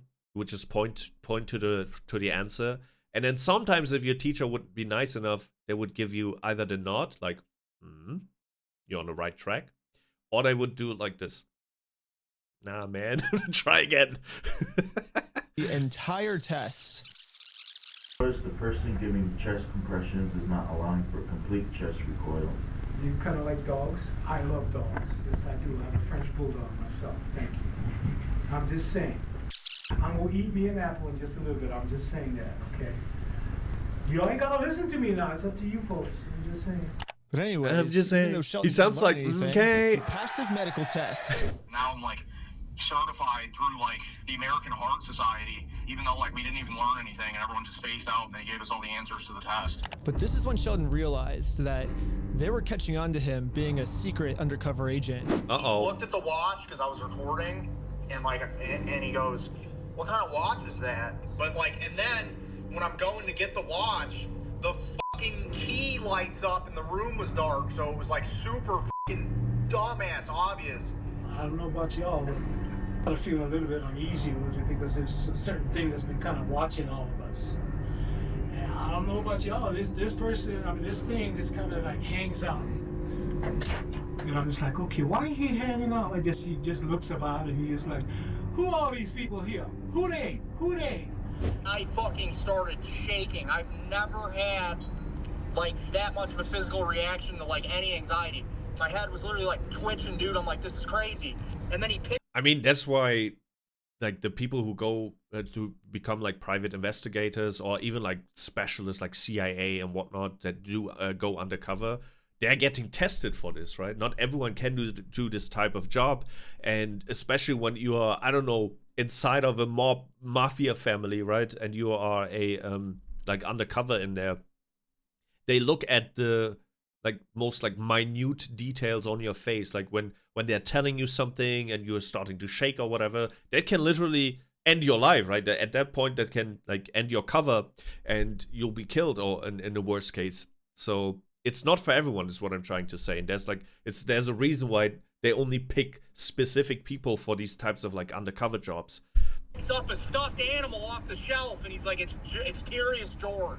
Anyways, I would like you all to meet my friend George. Yes, he'll be George, because George can fly anywhere. Just don't drop him, okay? Oh, whoa, George. I thought he was talking about me. Was it scary?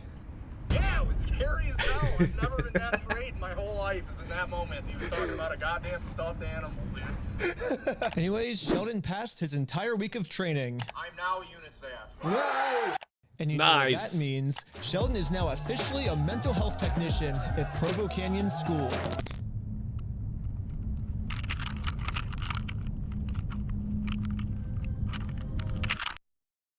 Yeah, My name's Sheldon. I'm swing shift A, a mental health technician. Sheldon's gonna be the man for us. Yeah. So it's good that we have Sheldon on the inside as an undercover teacher, but at the end of the day, what we're really trying to find out is this place bad for the kids? And the only way to do that is to send in an undercover kid. I think you can already say that it is bad just by the way that they were talking about the kids, right? And by the way that they are doing these mental, like the state, like the test exam, right? To be a mental health professional, I think that already tells you enough, because if they would care about the kids, they would hire actual professionals, right? And do the state exam the proper way. And then I realized that, yeah, we definitely can't do that. That's super illegal and just like morally messed up. So instead of sending in an undercover kid, I'm gonna be an undercover kid. You cannot go in there, dude. You're gonna go to like, it's like 6 felonies. Yes, there's a couple problems with me checking myself into this place, such as I just turned 30 years old and the most kids they accept here are 17. And Sheldon tried talking me out of the idea for 2 whole days. Hey, Hollywood does that all the time. There's lots of 30-plus-year-olds who play teenagers in movies. He can do it. Though, Ben? I mean, like, don't you think they're gonna want like some kind of proof of you being 17? Sheldon's right. If this place was ethically ran, they would require me at a minimum to provide my birth certificate before accepting me in here. So this is the test. Is Provo Canyon gonna break the law and put a 30-year-old in as a student just because they're money hungry? Or are they gonna follow the law and require that I show proof I'm 17 before accepting me in? I went to the Provo Canyon School website to sign myself up, and right away I saw that I actually can't sign myself up. One of my parents has to do it for me. So I put an ad on Craigslist to see if anyone wanted to play the role as my dad for a super secret project. And no one responded. It sounds sexual, to be Not only am I honest. gonna have to be the kid, but I will also be playing the role of my own dad. And I just signed myself up. First, they wanted to know why I was signing my kid, aka myself, up for Provo Canyon. If your kid has a sexual or gender identity disorders. I said my 17-year-old son is having what he calls gay thoughts. Submit. I don't know. That's think it's pretty convincing. funny that they still accept people in for being gay when That's being crazy. gay stopped becoming a mental disorder in 1987. Also, conversion. Not in Provo Canyon. Hello, 7 days, love you. Hey, welcome to the stream. How are you doing? Welcome.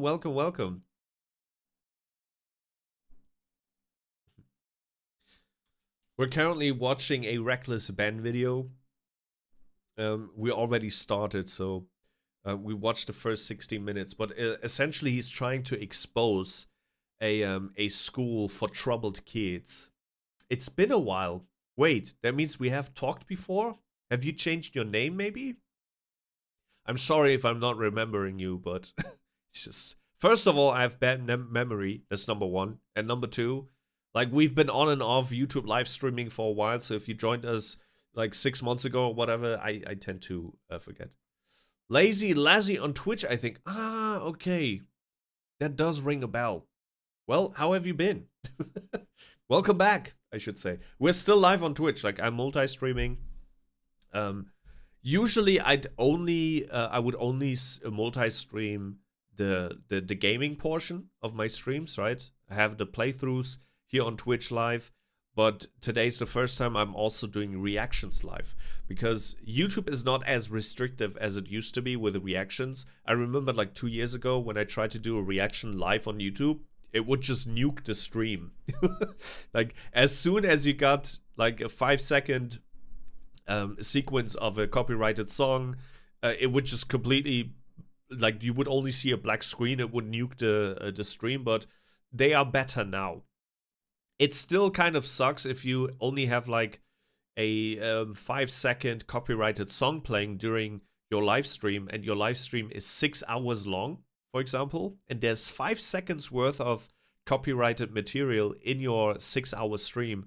They will still claim the entire stream. You can obviously dispute it and you can fight against it, but it's still annoying. It's still annoying. But I hope you've been great. As I said, we're currently watching this Reckless Ben video where he tried to expose this school for troubled kids.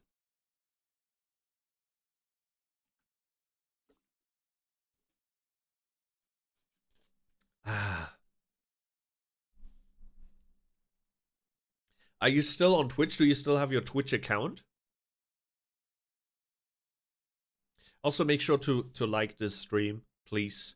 If you join my streams over on YouTube, on Twitch you cannot like them, but on YouTube, if it is in your power and if you enjoy my streams and if you think I'm a cool dude, which I am, you should give this a thumbs up. Please, it also helps with the algorithm. Yeah, I just don't watch streamers often. That makes sense. I don't open Twitch that much. Yeah, it makes sense. If you don't watch streamers, Twitch is not the... Like, there's no point in downloading Twitch or having Twitch as a platform. And I totally get that as well, because not everyone has the time to just sit there and watch someone talk and yap for 2 hours or 3 hours, or even more than that. There's some streamers who stream for 8 hours. And most people prefer just the shorter versions, the VODs, the you know, the highlights of a stream more. I totally get that. But hope you've been great. We're gonna continue with the video now. I appreciate you stopping by and saying hello, and if there's more things on your mind, please feel free to comment, right? I'll stop the video for you, no problem. Yeah, any questions, let me know. Therapy is banned in Utah, so it would actually be super illegal for them to accept me in because of this. Hello, I would like to sign up my kid for Provo Canyon. What is your kid kind of struggling with? Recently, he's been having some homosexual thoughts. We heard that your school can help with that. Perfect. And did anyone refer him specifically to residential treatment? Like, is he seeing a therapist or a psychiatrist or anything? No. I was just asking because in order to proceed to what we're going to need to do next is kind of review... That's crazy. That you can send your kid basically to something that is worse than a prison for just saying, yeah, he just has like gay thoughts or whatever, right?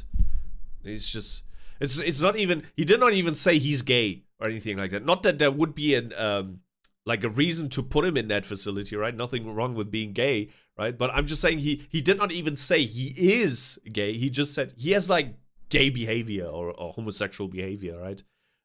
That's insane. She should have said, okay, and that should be the normal answer to this to this call, right? She should have said, okay, and that's crazy. So if you guys have been assessed before, that kind of stuff is going to happen. They didn't need a birth certificate or anything? Not yet, no. She just said I just need a note from a therapist. And she said homosexual thoughts are a condition to get admitted into a fucking treatment? What are you getting treated for? My homosexual thoughts. What makes this whole situation even crazier is that literally right after this, I start watching through all the footage, and I get to a part in Sheldon's training where they literally tell all of the staff that this is literally a gay-friendly environment. This is the LGBTQIA+ community. This is gender equality. We're accepting and we're understanding of all gender issues. All right. We treat our kids that are trying to find their identity, figuring out their sexual orientation with respect. Yeah, it seems like this place isn't against being gay at all. I wonder why they accept me in for being gay then. Because they want money. That's the reason, yeah. It seems like they might just accept anyone into this place, as long as they have a doctor or a therapist note. The next step is just get that doctor's note and then call you guys back? They are getting money for every child, so they don't really care. He could have probably also said, my child ate my yogurt, and I was really looking forward to having that yogurt after work, so send him away. That's they don't care. They just want the money. Dang, dude. That sounds easy enough. So I just have to go to a doctor and be like, hey, can you write a diagnosis that my kid has gay thoughts? Yeah. So I Googled conversion therapist. And it turns out there's not many in existence anymore in the United States. But I started calling the few that still do exist. And then I realized that I can't just play my dad and the child at the same time, or else they're definitely going to recognize that it's just the same person playing both roles. And the Craigslist ad to play the role of my dad is still empty. So I got Jordan, the fan that originally told me about this idea, to play the role of my dad. Hello, this is Dr. Fry. Hey, my name's and I have a son that needs to get into some therapy. But every single time, even the conversion therapists felt bad to send me to this school. A place called Provo Canyon. That's crazy. If the person that thinks you can turn a gay person back to heterosexual, right? That even they think that Provo Canyon is just too cruel to send someone that they like inherently like disagree with, right? Or think that they are, I don't know, sick or whatever The fact these that people no think. therapist wants to send me to Provo Canyon School actually makes this place seem more credible to me. It seems like to get sent here, you must have to be a really bad kid. It's Eventually, Randall! he got done with his first day of work, and when he got home, he told me why a lot of the kids got sent to this school. All the other kids are just normal. Like, one of them's in there for 120 days so far because he used to smoke fucking weed. That was me. I got sent there for smoking weed. It seems like a majority of them are... I didn't want to say it, that he looks like a stoner. I swear to God, at the beginning of the video, I was like, he smokes. You can see that. It just... Not in his face or whatever, but I think he, like his long hair and then this headband or whatever it is, almost looks like Rastas, right? I knew he was smoking weed, but goddamn, most kids do, right? That's not something that you need to like put your kid in jail for, man. I think there are drugs, like legit, there are some drugs where you need to like do like actual prevention, and also the age takes plays a role as well, right? I wouldn't want my 6-year-old kid, I don't have a kid, but just figuratively speaking, right? My 6-year-old kid to smoke weed. But if a 14-year-old, a 16-year-old, 15-year-old experiments with it, what the hell, man? That's normal. I'm sorry to say this, but that's just a normal thing. However, as I said, there are certain things where I wouldn't even say experimenting is good, like heroin or whatever. I think there's no age where a kid or even an adult should just experiment what heroin feels like, or crack, right? Like that like there are some drugs where experimenting is not really, you know, it's just not good, man. It could end badly. Even your first experience can end badly. No shade, no 14-year-old should be smoking. I feel that... No, I'm not saying someone like a 14-year-old should be regularly smoking, like buying packs of cigarettes and whatnot. I'm just saying that there is, during the teenage years, there's like, you're trying to prove yourself, and there's also peer pressure, which is not a good thing, right? I'm not saying peer pressure is cool. If people force you to smoke, you should smoke. No, I'm just saying that there's some things that are happening normally in the teenage years. Like you try out something, you test your limits. You have your first beer maybe, or your first sip of a beer. You have your first, like, there are people who go completely without it. I'm not saying you should or you must make this experience. I'm just saying that if at 15 your parents like just discover that you just smoked a joint or whatever with your friends, right? That is not a reason to be sent away to this prison. Like, I'm sorry. I feel that's still really young. Yeah, it is. It is. Once again, this is not me advocating to do drugs and to buy packs of cigarettes and smoke them as soon as you turn into a teenager. I'm just saying that it is normal teenage behavior to test your limits. And if you have a friend, for example, that smokes, sometimes in those years, a 1 year or 2 year gap between friends, like year difference, is normal. Like, when I was 14, for example, one of my best friends was on the verge of being 16. So he was 15 and a couple of months, right? So I had older friends who like took care of me, like they paid attention that I did not do something stupid, right? But the same type of friends also, you know, I wanted to be like them. I looked up to them. They were good friends of mine, and like I had my first cigarette with them. Or my first beer, right? They did say, don't do it. It's not good for you, right? But it is, I'm just saying, in those years, it is kind of normal that you maybe have a friend or two that smoke and then you just try it once or whatever. I'm just saying, the whole point that I'm trying to make is your life shouldn't end because you're just trying something and experimenting for the first time. This is not me saying if you're 14 and you like cigarettes, then be a smoker, right? I'm not saying that. I want to make this very, very clear here, right?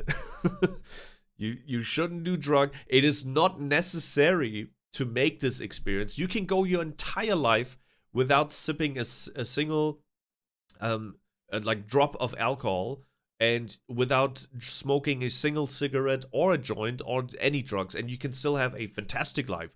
I don't think your life is missing out completely if you avoid these substances, right? I'm just saying, the only point that I try to make is in those years, you're testing yourself, you're competing.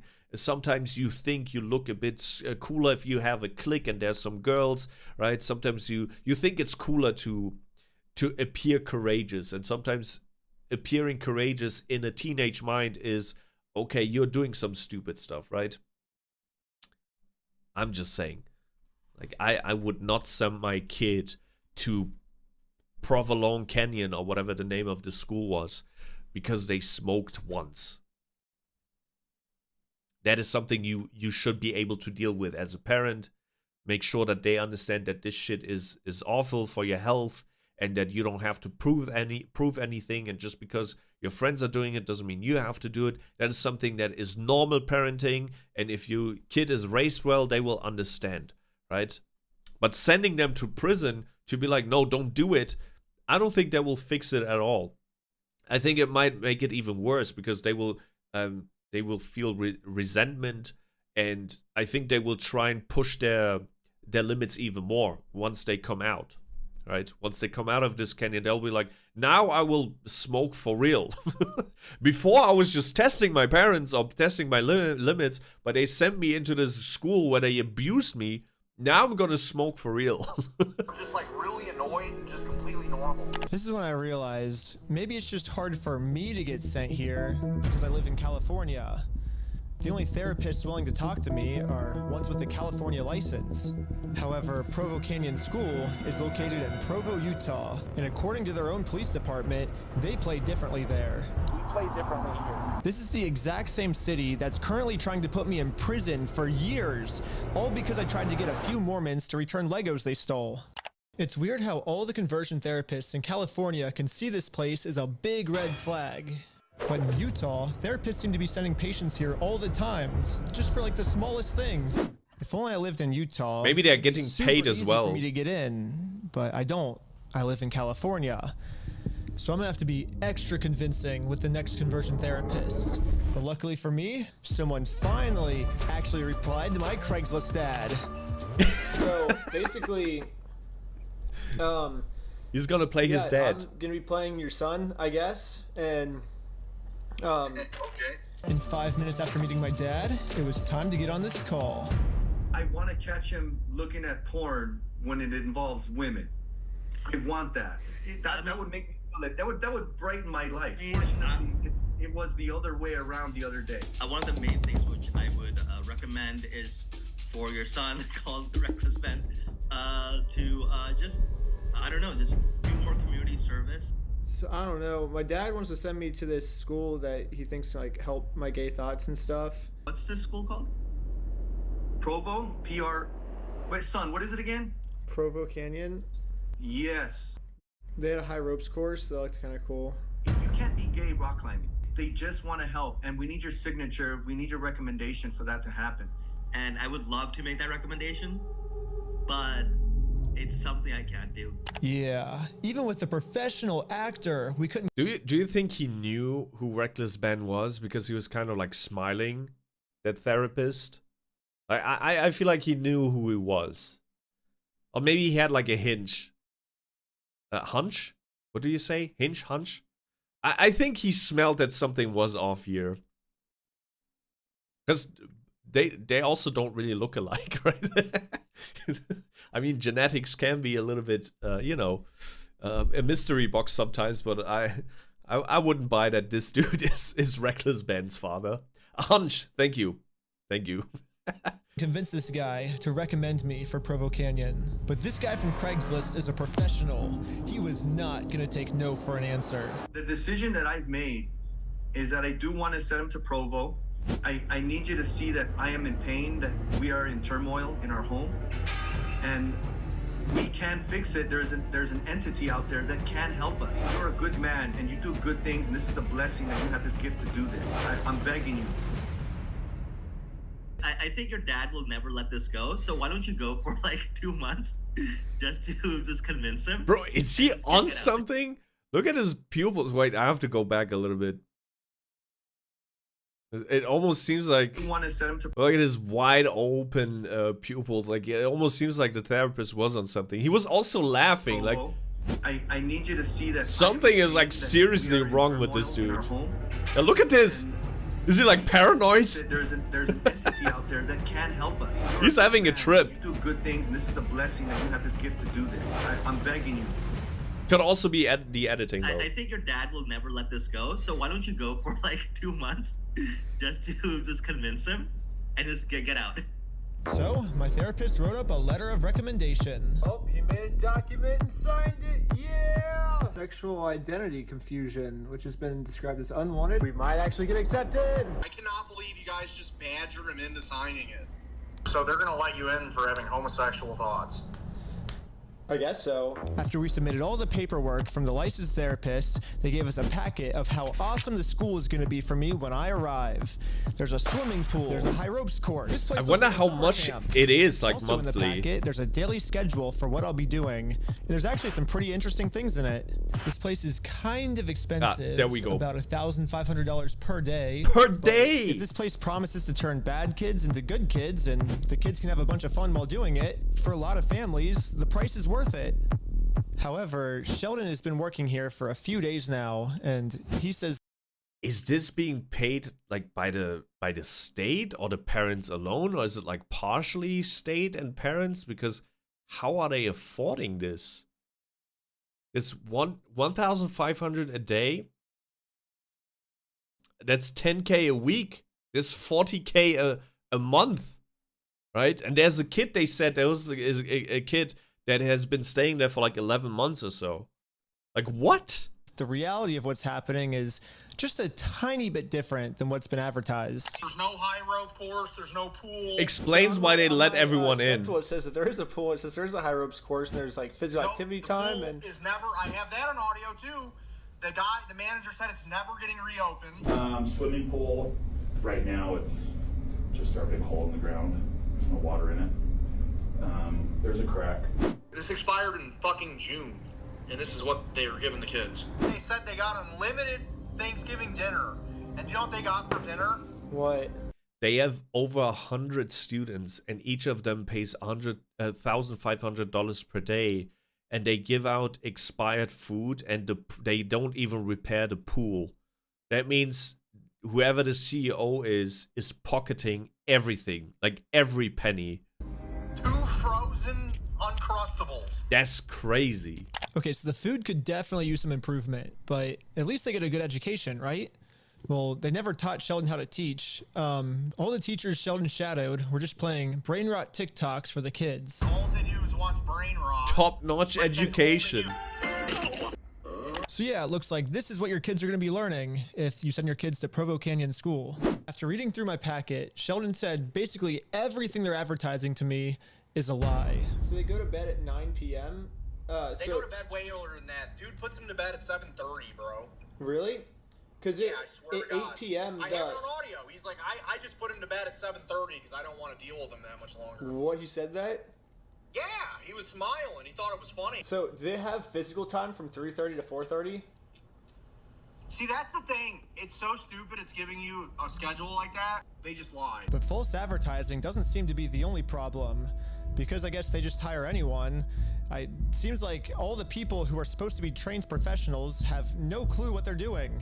Today, the nurse in my class was arguing with me. I got it on video. Like, he's arguing with me that you can't overdose on Tylenol. So he needs to know. What? That is actually, like, really bad that he thinks you cannot overdose on Tylenol. Like, what an overdose is, you took too much of a dose. It's over the dose. The two words. But anyways, the last thing I have to do before I'm accepted in as an official student. It's a miracle that they haven't killed students yet with that type of, like, in quotation marks, professionals that work there. That's insane. Is I have to do one more interview with my dad to make sure we're a good fit. And Sheldon was getting a little bit worried that I wasn't gonna be able to make it in as a student. What would suck is if you didn't get in, and I've just been stuck here. So, to make me seem like the most rebellious kid in the entire world, I dyed my hair red. Nice. You could see he has red hair. He does not have red hair. He has black hair. He's Caucasian. But he dyed it red. It was just a few days ago. Ben, do you want to say anything? First off, you said my hair was red, but it's clearly orange. As you can see, it was like, you can see it's like he doesn't even like respect me, you know. It's like, after this interview, Provo Canyon said they'd get back to me in a week.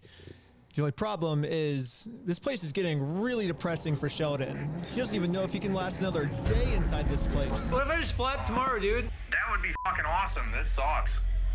Yeah, I'll just fly up tomorrow and we'll just figure it out. I'll just show up to Or he works for the Empire. Like, hey, accept me, dude. And he's a Jedi working for the Empire. Okay. Yeah, let's do it, I guess. It's not gonna work. But the next morning, of course it's depressing. Sheldon called me with some devastating news. I just got fired. Really? Dear applicant, Health and Human Services, Office of Background Processing, completed your background check. Because of these findings, you're not eligible to have direct access to children and/or vulnerable adults. That's crazy that they still let you work there even before doing the background search. Oh my God. The HR manager said it was a rough situation and no one has talked about dismissing you. Dang. I'm not fired. Normally you fail the background check and you're fired. I mean, normally you don't start until the background check comes back good.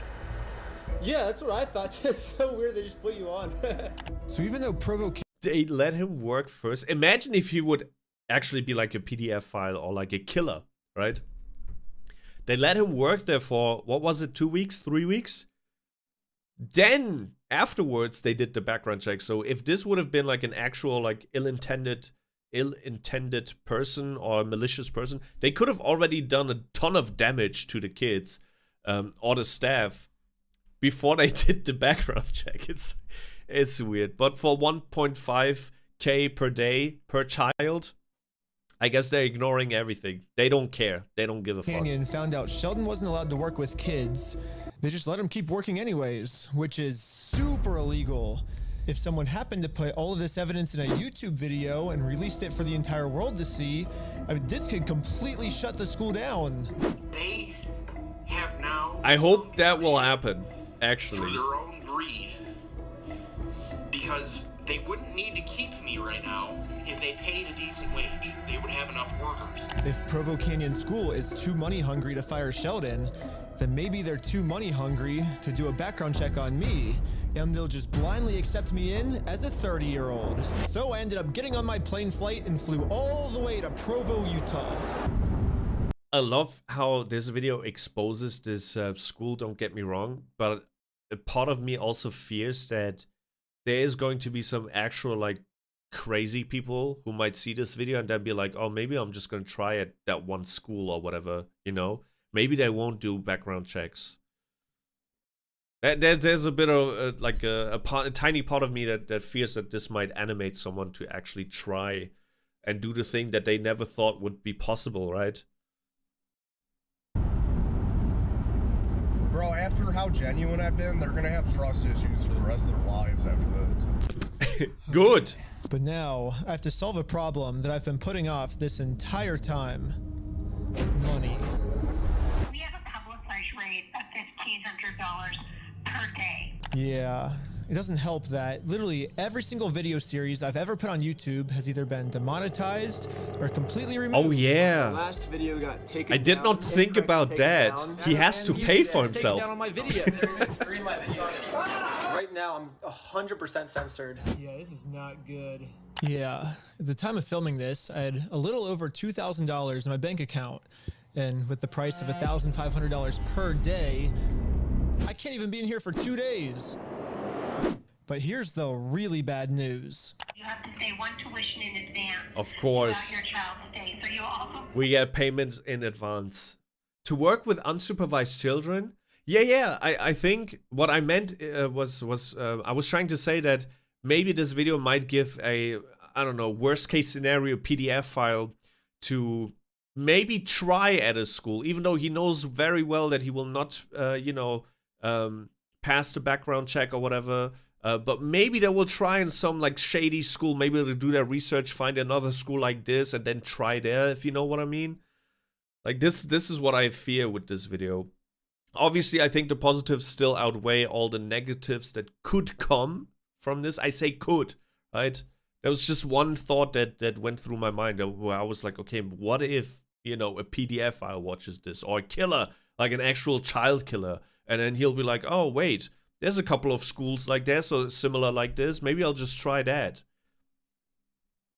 will be paid for January. So due today at time of admission, it's going to be $49,400. Dang, dude. You can't spend $49,000 on this. On a deposit? Yeah. Can you believe it's that? Yeah, you're not allowed to dude? say that on Definitely YouTube. don't have that type of money. That's why everyone For says 1 month, PDF file. We'll need a whole 2 months paid in advance to let you in. It's a bit This is gonna be stupid. a problem. There's not a chance in the world that I'm finding this type of money anytime soon. But I already flew out here, so I have to think of a plan of how to trick them into letting me in. It's gonna work, don't worry. We'll figure this out. If I truly was money hungry, I would wait the day to get the $49,000. And that's the plan. I give them a fake credit card so it definitely declines. I'll tell them that, hey, you guys should just let me in, and if you guys can wait just 2 business days, my bank will approve it. Okay, so let's start with the first credit card, $49,400. And how much do you want to put on this card? Everything. There's definitely enough money. What? Yes, probably because it's so big. Okay, I'll give him a call right now. So I had a fake conversation with my bank to learn that there was fraud put on this fake credit card. Bro is smart. Hi, I just He called is my so bank, smart, and man. it came up as fraud, actually. Yeah. Right when the 48 hours is up, I can just send it right then. They said I'll get it within 48 hours. Then they did say they'll approve the purchase, and the money's there. Yeah, no, I believe that because it's, like I said, it happens all the time. But unfortunately, I can't approve an admission unless I have the child's funds intact. Yeah, they still said they can't accept me in until they receive the payment. So They don't play around with the money. under pressure. I told them that I'm leaving on a work trip to an uninhabited island with no cell phone service. So they have to accept me in now, or they'll never get me as a student to their school. I actually leave for a work trip today, so it has to be today, or else I don't know how I'm gonna get it in there. Okay, hold on 1 minute. Let me can figure it out for you. Hold on.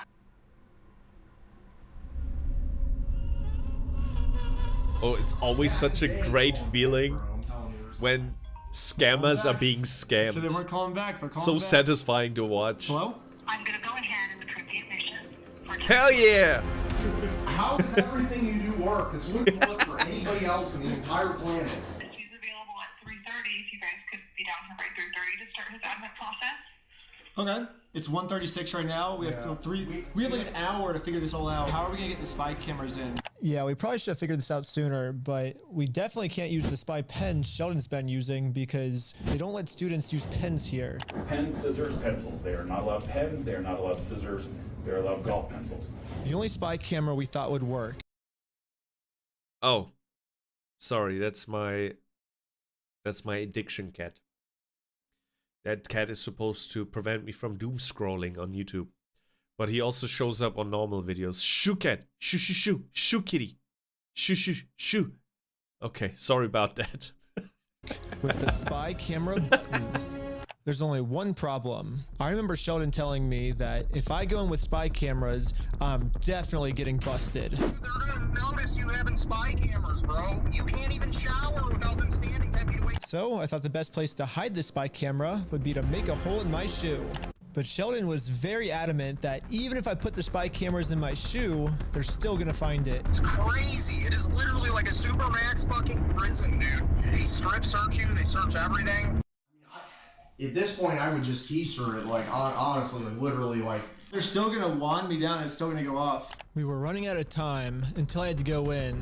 So we just had to make up an idea on the spot of how to get me cameras in after I get strip searched. Here's the plan of what we came up with. It's not the best idea, but it is an idea.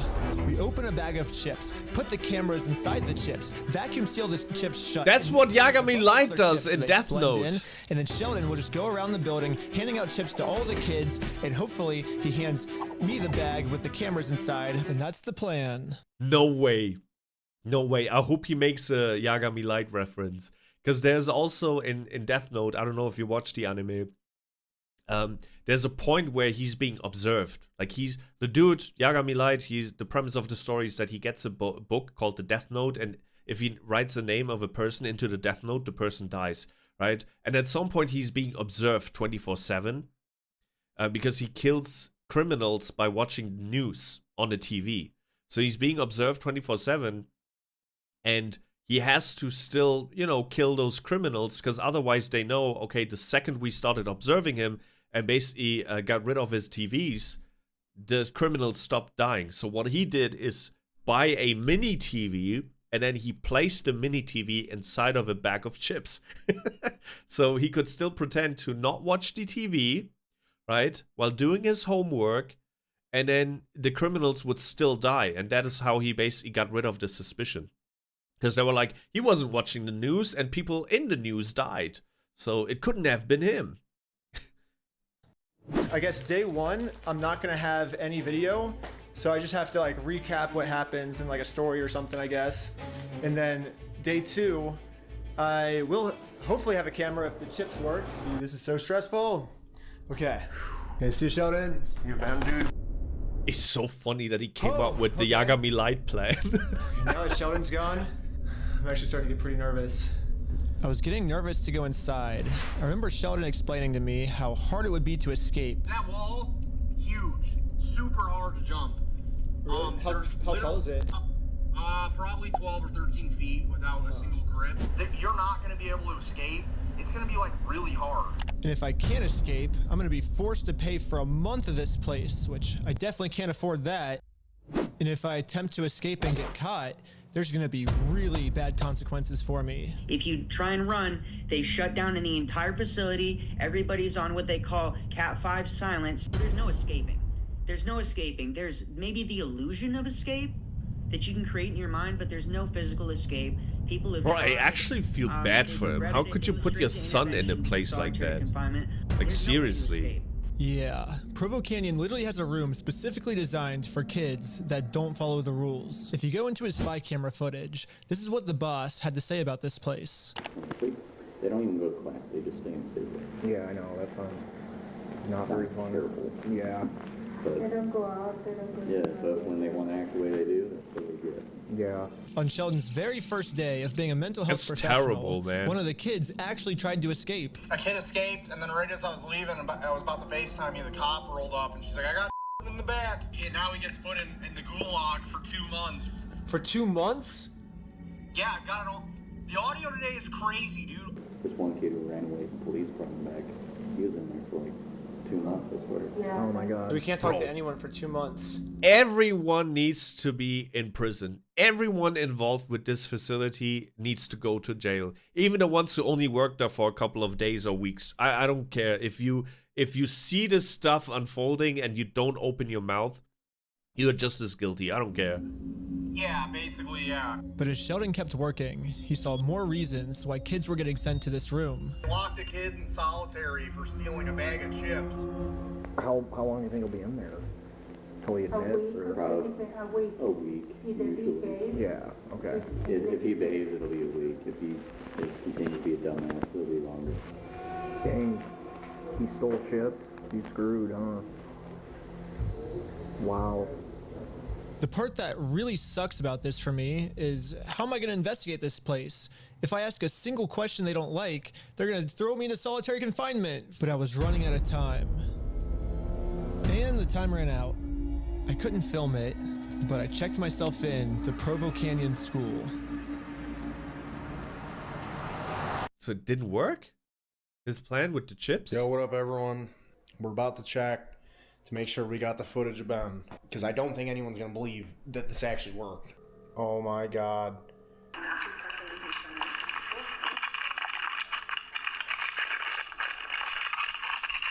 We fucking did it, boys. We got Ben in there. It's crazy. This is insane. Like, this is actually literally like, sounds like something someone made up.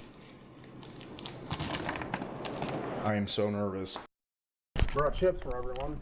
Oh, did you? Yeah. Sheldon spent the entire day roaming the halls of Provo Canyon trying to find me.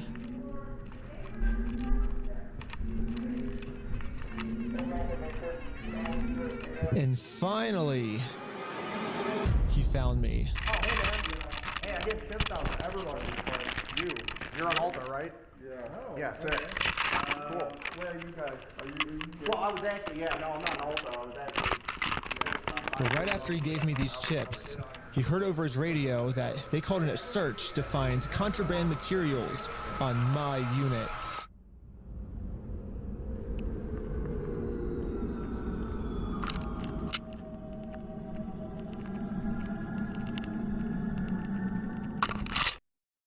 I heard him call a unit search right after I gave him the chips. I'm like, damn it.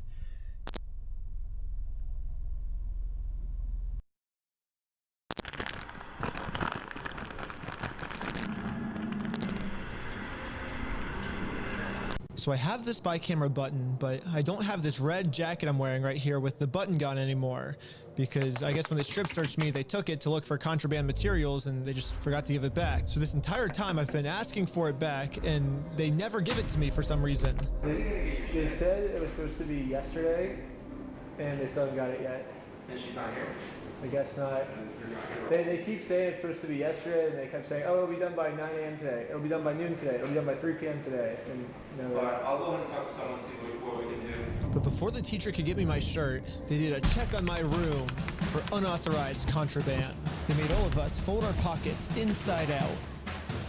But little did they know, I had 2 pairs of pants on, and the spy button was actually inside my inside pair of pants pockets. Dude. So He is so the rest of the day smart. filming inside my pocket because they still didn't give me my shirt back, but eventually they let us have a small break outside. All right, so here's the deal. I want everyone to do some sort of, what is it, physical activity. Don't sit in there and just look at the sun or let the sun look at you. I'm not fucking around. Just pace, Ben. Just pace around. Go pick up a basketball, dribble it around, not because I think you're overweight, because I want you to waste your energy so I don't have to deal with your goddamn hyperactivity. You understand that? So I picked up a basketball and airballed it so hard it landed on the other side of the fence. The fence had mesh on it, so I couldn't hop it. So I They're gonna climbed put this him in basketball solitary. right here and hopped all the way to the other side. I'm getting the ball. I'm getting the ball. Oh, sorry.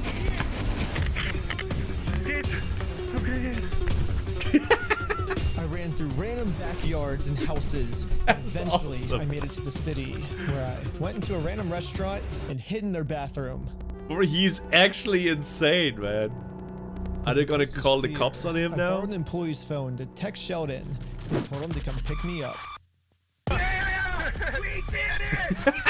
Prison escape. We made it! Yeah!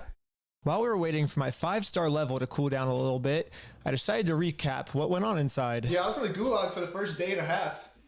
Yeah, that had to suck. Yeah, I was in there for like 30 hours. But finally, after 30 hours of solitary confinement, just so they could get rid of my gay thoughts, they finally thought it was safe to put me in a classroom. The only problem is we didn't learn anything. The teacher pulled me to the side and told me that this is what school was going to be like for me. School over here is going to be kind of... It's going to be kind of demeaning and embarrassing, so... Really? Yeah, we didn't learn a single thing. Basically, the entire day was just us sitting in a room and the teacher threatening us of It's how so bad it was going bizarre, to be for us if man. we misbehaved. Probably get fired. I don't have the patience to talk to people. I would just restrain people. The crazy thing was none of the kids were even misbehaving. The teacher just was getting some type of power trip from telling all the kids how bad it was about to be. Bro, the mentally ill people inside of that facility were the teachers and the CEOs, not the kids. The kids were just normal kids doing normal kid stuff. The parents, I mean, the teachers were the ones with the issues. Then it'll kick in. You breathe the wrong way. He's on your ass. He will sit right next to you, and he will whisper things to you that you would go ahead and just make you realize that you are in a different environment. He will sit down and just tell you things in the ears, and then you will listen to those things and understand that you're in a different environment now. He will jail for everyone. It's not like we were busy doing something. It's not like we were misbehaving. He was literally just trying to power trip us. So I went 17 hours without peeing, right? And then we get back, and the first thing he says is like, I don't want anyone to ask me if you can use the bathroom. And I'm like, shoot, I want to ask to use the bathroom so bad, but I know he's going to blow up on me if I ask to use the bathroom. But finally, it's 7 p.m. I guess this guy got tired of verbally torturing us and told us to go to bed without learning a single thing in school. All right, we're going to go ahead and go to bed. Stay in your bed. Keep your mouth shut. And after 13 hours of sleep, this is my alarm. All right, everyone, shut up and line up. Shut the doors. I don't want to see any doors open in your rooms. You know what? Remember at the beginning of the video, one of the kids one of the people who used to be there as a teenager, they said, I would have preferred being in prison. And I can see that now. I can totally see that now. Did you tell everyone you were in there for gay thoughts? I was like, my dad sent me here because he thinks I'm gay because I've never had a girlfriend before. He's like, that sucks that you're here, but like, we just had someone else that was here. His dad sent him here because he's like super Christian. I guess he was gay or something. He sent him here, and he's like, what you're going through is like not unusual. Wow, do you have that on audio? Yeah. Do you mind if I ask you, what did they send you here for? I don't have any like friends that are girls, so I think he thought I was gay maybe. Huh? Really? Okay, well, I don't really care. No one in here cares. Everyone here sucks equally. You know, I had a kid I dealt with from California. Exactly the same issue. Parents were Christians. They had a Christian school from California. As we were having this conversation, we were passing the high ropes course. We did the high ropes course? What was that? We did the high ropes course? No. They haven't used that since the 80s. Really? Yeah. Wait, why is it here if we can't do it? Attitude. Attitude. They only... that's a nice pool though, huh? They let them do it It's the indoor pool. to torture them? Oh, can we go there after this? Yeah, it doesn't work. It doesn't work. How does the pool not work? Because there's a crack at the bottom of the base. Did they fix it? That's been broken for a couple of years now. Why didn't they fix it? Because it costs, I think they said it was going to cost like $50,000. That's only one day for like 30 kids. Exactly. They're never going to fix it. Really? Why not? Why? They'd rather just spend like cheap money. What happens when a kid escapes? The cops are out looking for him. When the cops are looking for me right now? Yeah. Am I like an Amber Alert? Yeah. They said 10-11 at a high school for a possible runaway. What's that? What's a 10-11? I have no idea. Anyways, I ended up just flying home, and now I'm back in Los Angeles. And 2 days later, they called the dad version of me saying they had a very important update, and I had to call them back immediately. She said that it's very important that I call you guys right now. What's going on? 2 days later? Shouldn't they have informed the parents right away? Like, I would want to know that my son escaped prison. Like 2 days later is crazy. I ran your credit card now, and it's declined twice again. Oh, they called about that. We need to get something worked out today. Not that kid missing. Do you want to call your bank and have them see what the issue is, but it is declining? Oh yeah, wow. Yeah, I no wonder Lydia told me to call. This is a very important problem. But a few hours later, they finally thought it was a good idea to tell the dad version of me that the kid version of me was missing. Ben jumped the fence and escaped, and we're still trying to find him. He kicked him all over the fence, I guess. But you still need to pay us. Climbed over the fence and ran. So I think they did chase after him. They were unable to find him. So I know the police have been notified. So they are looking for him. Well, he actually, I got called from an unknown number earlier today. It was actually Ben, and he talked to me. He did say he would come back, but he gave me a list of demands, I guess, and he said once you complete these list of demands, he'll come back. Oh, yeah, that'd be great. Yes, my plan is to blackmail them with bad press that they lost one of their kids. And the only way they can get this bad press to end is by improving their facility for the rest of the kids. The first one was, he said, fix Bro, at this point, I'm sorry, improvement shouldn't be a thing. They should close this facility down. Like, even if they serve pizza and caviar and champagne every single day from this point on, and they fix the pool, and they get actual teachers and actual like nurses and stuff like that, it should still be closed down. Like there shouldn't be even the possibility of them like staying open. High ropes course. The second one, he said, fix the pool. The next one, he said, just feed them like edible food. It doesn't have to be good, just it has to be edible. The next request was stop abusing the kids. Learn some stuff. If it's a school he wants to learn. He would not like the kids to be in solitary confinement was his last request. Oh, some of them have to be. Ben said there was one kid who stole a bag of chips and he was going to be in solitary confinement for 2 weeks. Oh, I don't know. And he said if you guys can complete those list of demands, he said he'll actually come back. And for every day they don't do these list of demands, it's every day that they now have a missing student. It looks like Provo Canyon now has a very big decision to make. Do they improve their facility or do they risk getting shut down? I know the pool is in the progress. They need Both should happen, the pool will to be up and honest. running. I don't think it's full of water currently, so I think we don't have a lifeguard. So I think that's been our hang up with the pool. I think the ropes course is functioning. Food, Provo Canyon's very average. Well, it seems like Provo Canyon's going to choose to improve their facility. The pool is supposed to be up and going as soon as we get somebody certified in lifeguarding. But I wanted to add urgency to get these demands done as fast as possible. I'm just worried about my son. Do you think, because I'm worried he's going to die out there, do you think you could get the pool rebuilt fast? That way I don't have to worry my son's going to die? I can definitely work on that. I can call over there and see what they're. There's such a bizarre conversation. If you want to, twice a week, so he has like normal good food. Well, I don't think he just wants it for him. I think he wants it for all of the kids. Oh, okay. Oh. That's very nice of him. You want all the kids to be treated well. Why didn't you say so? Dude, they might actually meet the list of demands. That'd be sick. So the next day, they called back. I don't know when the pool will be fixed, I guess. And I don't know if, I mean... Bro, this, I'm sorry, this has nothing to do with the situation, but in the frame prior to this, there was like a man sitting in the background, and in the next frame, that man turned into an Asian woman. You could get the pool. I thought that was very fun. Just look at this frame. Wait, I'm just gonna put myself to the right side, okay? I'm not gonna block this, but just look at this frame over here. Look at this man. You see this man with that beautiful beard in the background? He's gonna turn into an Asian woman.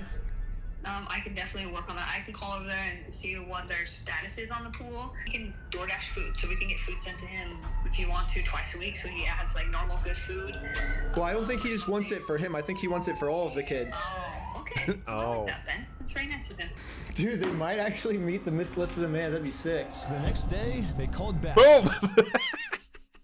Ben just can do it all. He can turn a man with a fantastic mustache into a beautiful woman sitting in his bed. I don't know if that is his girlfriend. I don't want to talk about other people's, women, girlfriends, wives even. I don't know if he's married or not. I don't know when the pool... I just thought it was funny. And I don't know if, I mean, I guess they're working on it. It's like a bigger construction problem. He said he's not going to show his face again until we meet those listed demands. So I was wondering, is there any way that maybe I can talk to the CEO or anything and I can help you guys get these listed demands met faster? Or because I just really want to see my son again. Yeah, no, me too. I was getting worried that Provo Canyon was going to claim that these listed demands are too hard for them to do. But I'm prepared because I've already done all the math on this company. How many kids do you think are in Provo Canyon? 256. So that? 365? What? Didn't they say 100 at the beginning? 100, like 50? And hello, Igathian, hello. How are you doing? Welcome to the stream. Hello. I just watched this the other day. That place is so messed up. On top of that, the price is like $1,500 per day, yeah. And they don't pay their staff very well. Not that the staff really deserves to be paid well, because none of them are certified or qualified to be the staff of a school, right? Or a school like that, or facility like that. They don't give them good food. They don't work on like maintenance, like the pool or anything like that. So as I said at the beginning, like every single dollar, every penny goes into the pockets of the CEO, I guess, or whoever came up with this school idea. That's crazy. That's insane. Days of the year. That's $91 million a year. Do you think it costs $91 million a year to run this place? No, they pay us 17 an hour. They could pay like 40 an hour. How much staff is working there? With teachers and everything, I'd say like max 50. I mean, probably closer to like 35. With this calculation, I'll estimate all the employees cost about $5 million a year, leaving the CEO with about $86 million left over. So where's all the money going? It's a for-profit company. It's going in the owner's pocket. So this guy, Tim Marshall, is the CEO of Provo Canyon School, and from my research, it looks like he doesn't really do anything to help the facility. It says basically his only job now is he's a spokesperson, and he argues with the government to keep this place open. Basically, in the grand scheme, I would argue with the government as well if I get 90 million for doing nothing. But he is a doctor, right? He has a medical degree. How can you do such thing, man? Like this just goes beyond my understanding of human nature. Like you swore den Hippokratischen Eid. I don't know what it is in English, but do no harm. Like first things first, do no harm. And then you build a business that does only harm. Like, I know everyone has a price. I know money changes people and money corrupts and whatnot, but this is like the worst thing you can do, not only as a human, but I feel like especially as a doctor. Like if all those stories about doctors actually killing their patients or doing harm to their patients or botching their like surgeries on purpose because they were not nice to them or anything like that, that is like such a no-go, because people give so much trust into like the doctors, that caretakers, right? That is why they're getting paid that well. There's something called like consciousness levels or unconsciousness. I don't know how to say it in English, but basically the more unconscious in terms of like power or I don't know how to say it, but the more your life is in the hands of someone else, the more that person gets paid. That's why pilots are getting paid that much, because you're not in control, you're unconscious. The pilot has everything in their hands, basically, right? Not only they're getting paid for that, but they're also getting paid because it takes so long to learn that profession as well, right? But same with doctors. If you, that's why surgeons are getting paid that much, because your life is literally in their hands. Hello, all good. Enjoying my recovery day. That's nice. And I thought to come and hang out for a bit. How's everything? It's going great. This is the first time I'm doing, or the first time in 2 years I'm doing reactions live on YouTube as well. So we are multi-streaming. And 2 years ago was kind of horrible to do reactions on YouTube live because it would nuke the stream. every single, if it was only 2 seconds of a copyrighted song, it would just nuke the entire stream. So that's why I said in the past that, okay, if we're doing multi-streaming, I will only multi-stream games, but not the just chatting part, not the reaction part, because that is just a pain in the ass to deal with on YouTube.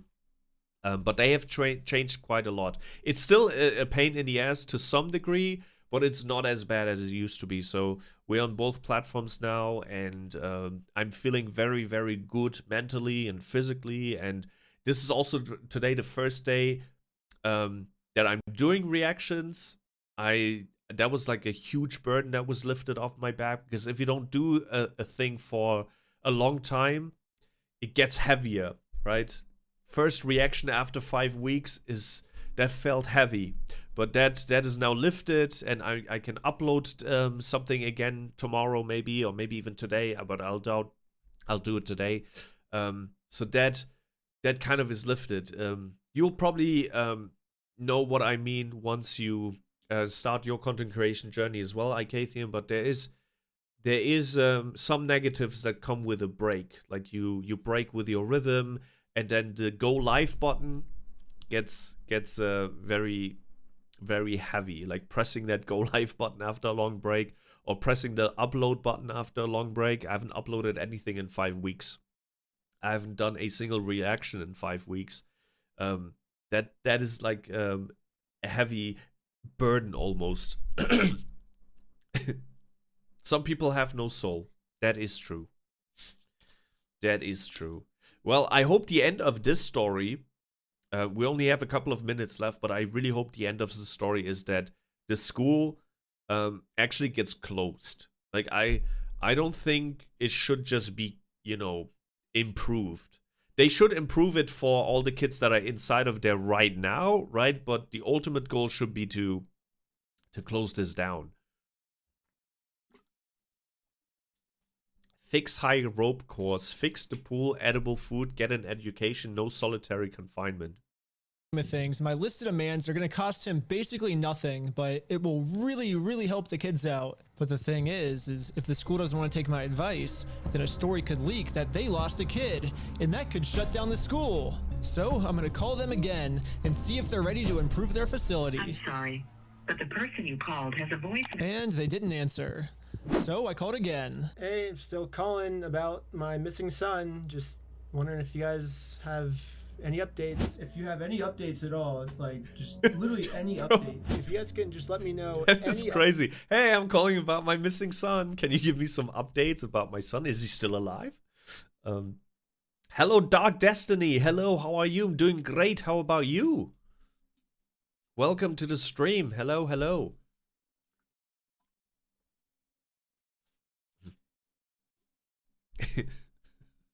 That's insane. This school should not be a thing. We have 3 minutes left. Let's see how things end. Even if you haven't found them, I'd literally just love to know any update. If you could just get back to me. Kind of seems like you're blocking me, which kind of sucks. But yeah, if you can just like call me. Blocking a parent after you lost their child is wild. Provo Canyon, and your kid escapes. Instead of looking for your kid and trying to help out the parent, they're just gonna block the parent. They'll just block you. But after a couple months, they finally answered. This is Sherry. Hello, I'm just calling to see if you guys were able to find my son. He's been missing for a couple of months. Well, I'm calling because have you found my son that disappeared a couple of months ago? And she replies with, wait, have you paid your bills? Like I guess you guys lost my son, and I was just wondering if you ever returned. So yeah, there's just a balance on the account. Did you want to take care of that today? Well, is it okay if I ask about my son first, and then we can figure out the money stuff? Or... That is so wild, dude. So I tried calling again. Provo Canyon School, how can I direct your call? He was in there for only 2 days, and then he escaped, and so I was wondering if you guys have any information on where he's at. I don't know who you're talking about. I have no idea. Yeah, I don't have any information for you. They gave up on finding me. Oh my. Dang. Well, we just lost your son. I'm sorry, but have you paid your bills? The more important part is, did you pay your bill? We lost your son, yes, but that is just secondary, right? You have to pay the bill first for the son that we lose or that we lost. That is wild. Jail time for everyone. Put every single one of these motherfrickers into jail. Jail, no questions asked. Just put them in there. Everyone who worked for them, every staff member, the CEO, everyone who helped the CEO. All the therapists that just sent kids to that infamous school, knowing well there was nothing wrong with them. Everyone, there should be at least 200 people in jail right now. This school should not be improved. This school should be closed. So just be lost for good. And no one cares. to them. But just because they gave up doesn't mean I'm giving up. I went all the way back to Utah and found some random people in Utah that said they were down to help with the video. Maybe you could just be like, yo, I like met him up on the mountains or something. I'm a mountain person also. Yeah, you could pretend to be a mountain person and be like, we're both mountain people. Don't leave unless there's proof that there's actually, they're gonna do those listed demands. Yeah. Be like, we're running out of food up in the mountains. We can't survive much longer. Hi, how's it going? My friend, I gotta get him to come back here, but he doesn't want to come back. Like, What's your friend's name? Ben. Joe pretty much leaving a lot of food up there. He's not contributing anything. It's the kid we lost. I'm not going back till they fix this and this and this and this. Got it. So... Bro, look at this dude that I'm blocking. Wait, you gotta see. This dude does not care at all. Look at him. The dude on the left, he's like, nah, just another day at Provo Canyon or whatever the name of the school is. Bro, they are done with life. Holy shit. I hate to leave this on a cliffhanger, but if you want to see what happens next, then come back for part 2. Also, if you enjoyed the video, then subscribe to Patreon for a ton of more behind-the-scenes stuff. The 4th Lego video is still coming out soon. Just want to make sure it's perfect before I release it. Huge shout out to Sheldon for working in this place for a full month, and shout out to Jordan for giving me this idea. And if you have a mystery that you need solved, or like a crazy problem in your life that you can't solve yourself, then email me at this email. But I'm getting... You know what? I don't know if it will be worth to investigate because it's not really a secret, but I would love him to get into gambling mechanics in games that are targeted towards kids. There are so many game developers who create, I'm not talking about loot boxes itself, but I'm talking about actual, like, literally turning kids into gambling addicts, like lifelong gambling addicts. They're frying their brains. And I would love for him to maybe get behind that, maybe find out who's behind all of these types of games. And but there's probably a couple of more like severe cases that he should follow, and not the stuff that everyone knows about, pretty much. But that was an amazing video. Since the Lego stuff is still ongoing, he just said there's going to be a part 4 for the Lego stuff. Should we get into the Lego stuff as well? Because I felt like it was already water under the bridge, right? It was already too late for it. But, you know, let me know. Leave a like and a comment maybe if you want to see me react to the entire Lego saga from Reckless Ben. I will do that. Not in one setting, but I will do it in parts. But yeah, this is a cliffhanger. We're going to subscribe to his channel. I wasn't subscribed yet. This video was fantastic. I'm also gonna comment because I want to see, want as many people to see this as possible. So give this video a like, even if you already, if you watched it with me. Go to Reckless Ben's channel, give this video a like, comment. Fantastic video. The school, I should say school in quotation marks, needs to be shut down. Needs to get shut down. Needs to be closed. This is what happens with insecurity. If English is not your native tongue, you're like, it gets closed, needs to be closed, gets closed. Let's just comment. At the end of the day, the comment doesn't matter, right? The fact that you comment does matter. Yeah, very interesting video. Once again, money over people. It's not surprising. It is sad, but is it surprising? Not really, right? There are so many people that will just run over or walk over corpses that have this me mentality. Fuck them kids, right? Fuck them parents who sent their kids. Fuck it if we lose kids. Like, they don't care at all. What matters at the end of the day is whether you paid the $1,500 per day for the kid. Doesn't matter if the kid is still there or if the kid is still alive. It does not matter. What matters is that you pay, and you pay your bands. You still have a balance that you did not pay for. That is that is insanely like sad. The fact that she just brushed it over, like the call is just, this is a mind-blowing like conversation. Like this this is like in a like a weird comedic like movie, right? Like satire. Hey, so calling about my missing son. Like, hey, I'm calling, you lost my son. And they're like, yeah, but you did not pay the money for your son.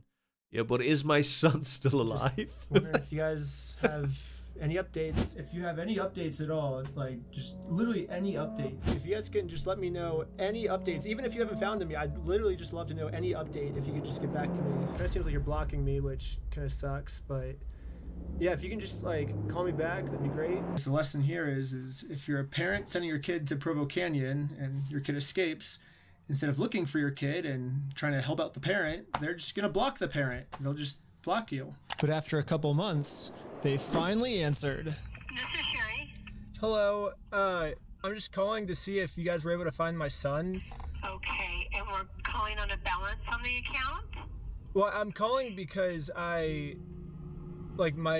guess you guys lost my son, and I was just wondering if you ever returned. So yeah, there's just a balance on the account. Did you want to take care of that today? Would you pay the money first and then we can talk about your son who might be dead at this point? Who knows?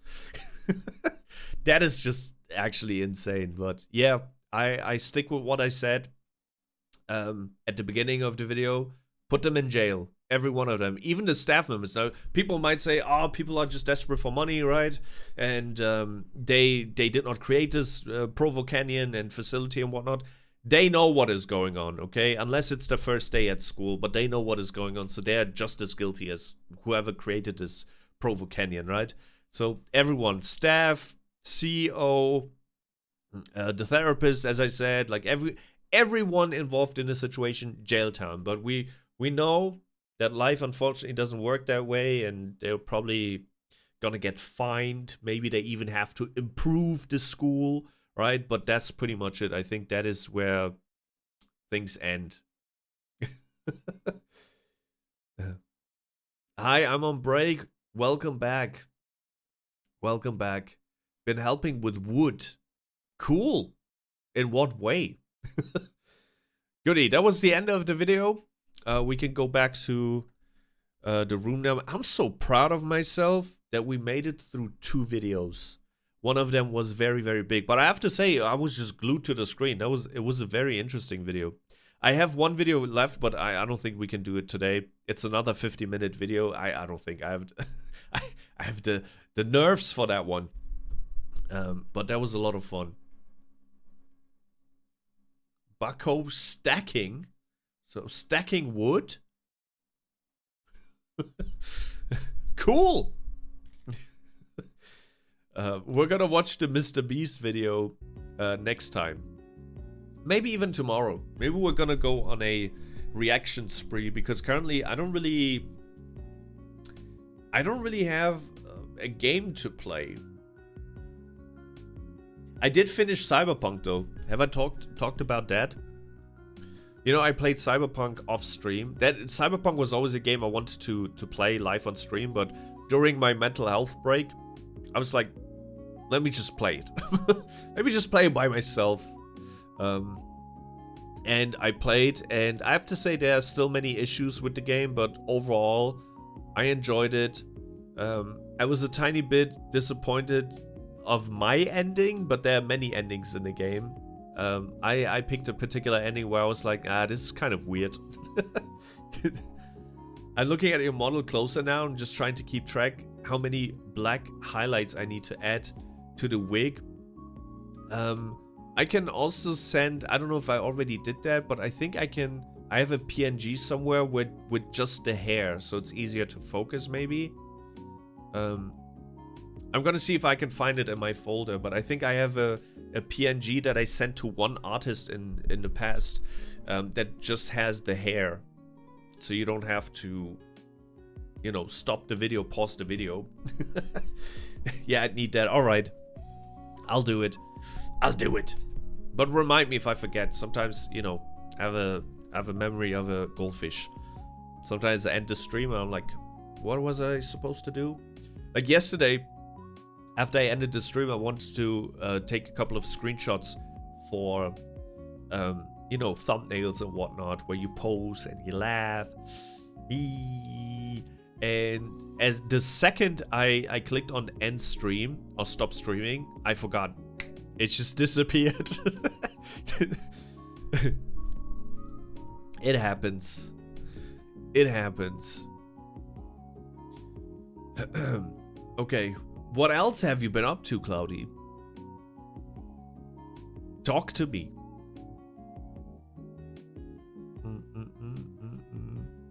Oh, there's another thing I want to talk about.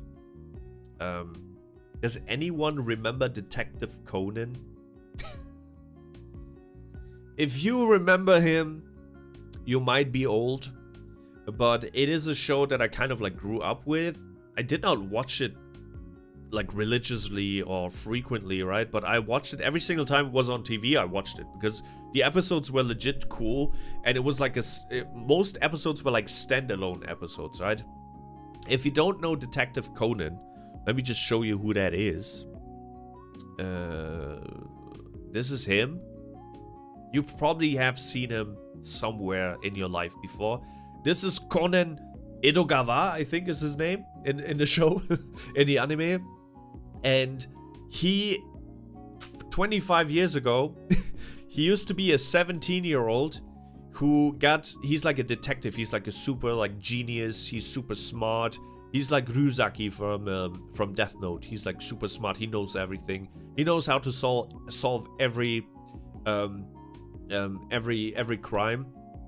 But he gets kind of like involved in the or he puts his nose, he stuffs his nose into the like wrong business. Like he follows a couple of people, if I remember correctly, and those people, they give him a pill, right? And that pill shrinks him. It shrinks him back to a kid. So it's like a pill that makes him younger again. And he's been stuck in his body for 25 years. So he's been 6 years old or 7 years old for 25 years. And the reason why I'm telling you this is that the creator, the author, the mangaka, Gosho Aoyama, confirmed that Detective Conan's final is officially complete, the storyboard for it. So it's just like with One Piece. It's entering its final chapters. And to be totally honest with you, I didn't even know up until like 3 years ago or so. I didn't even know that Detective Conan was even like still ongoing, because they stopped showing it on German TV when I was like, I don't know, 15 or 14, or I'm not exactly sure. So I kind of assumed that it ended at some point, right? I didn't know it was ongoing all these years. I've been working on animations and drawings. I also forgot to mention I have a small Beanie Boo of a white tiger. I forgot the name of your tiger, but I got it because of that. Oh, that's so cute. That's cool. Our tiger is called Yuki, which means snow. That is Lexi has suggested that name, and the second Siege suggested that name, I was like, perfect. Our little tiger kid over here, Yuki fits perfectly. It just fit perfectly. We did not even have to do a poll. Like the second she said Yuki, I was like, yeah, that's Yuki. I've definitely seen him before, but I've never watched the show. Yeah, the show is super fun though. Because he's a detective, they're solving crime, and every single episode there's a crime scene, like a crime happening. Like a person gets killed, and he solves the crime most of the time. And he does that through the father of his girlfriend. Or what used to be his girlfriend. So when he was still 17 years old, when he was still an adult kind of, or an adolescent, right? He had a girlfriend called Ran, and then he was kind of turned into a kid, and they don't know it's him. That's the thing, right? They don't know it's Conan, even though he looks exactly like his adult self, but they don't know it's him. So he kind of lives with them. I'm not exactly sure why they decided to to make him live with them. But anyways, the father of his girlfriend is a detective, an actual detective, but he's bad. Like, he's very, very bad, and he's dumb. So what Conan usually does in every single episode, he tranquilizes the father, the actual detective, and then uses like a voice changer, a voice mod thingy, to mimic his voice and then solve the case in his stead. Because he cannot solve the case, obviously, because he's a kid and nobody would take him seriously. And to show you how that looks like, Conan, Detective Conan solves a case. Just want to show you how that looks like, because he usually just tranquilizes. Maury just glanced out the window. An emergency scene unexpectedly appeared in the building opposite. Wait, He why is hurriedly that rushed to- AI slob? God damn. Let me just...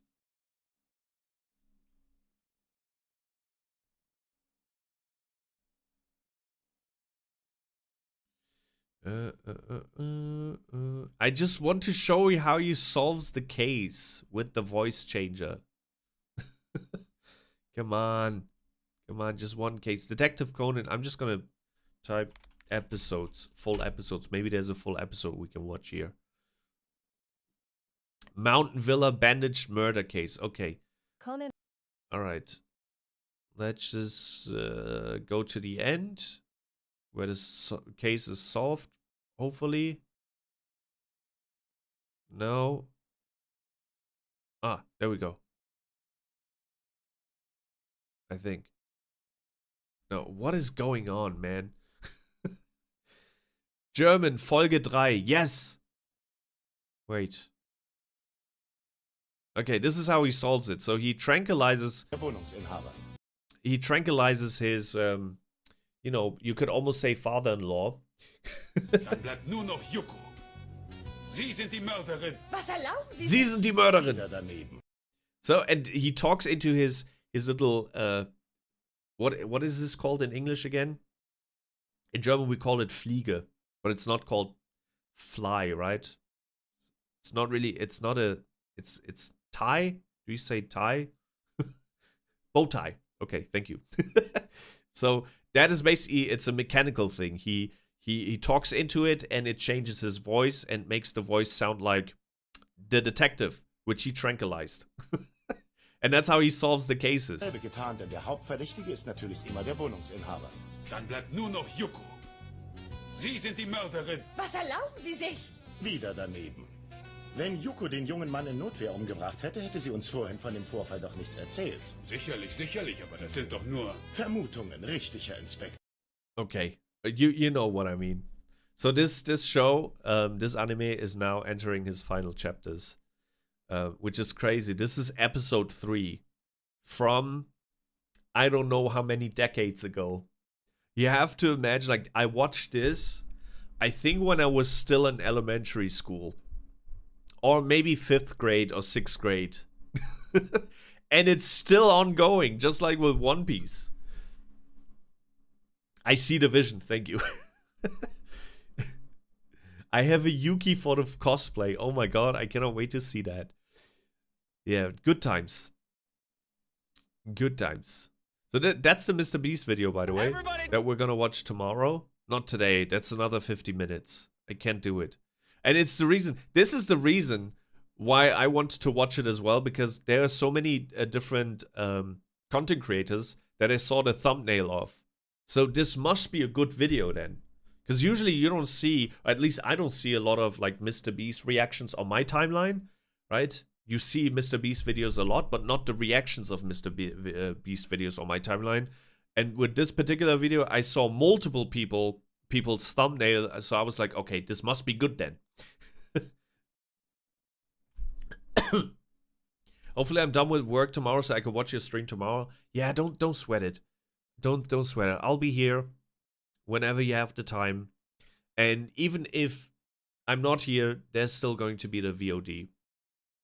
Alright, don't sweat it. Like, don't stress your life because of me. I'll always be here.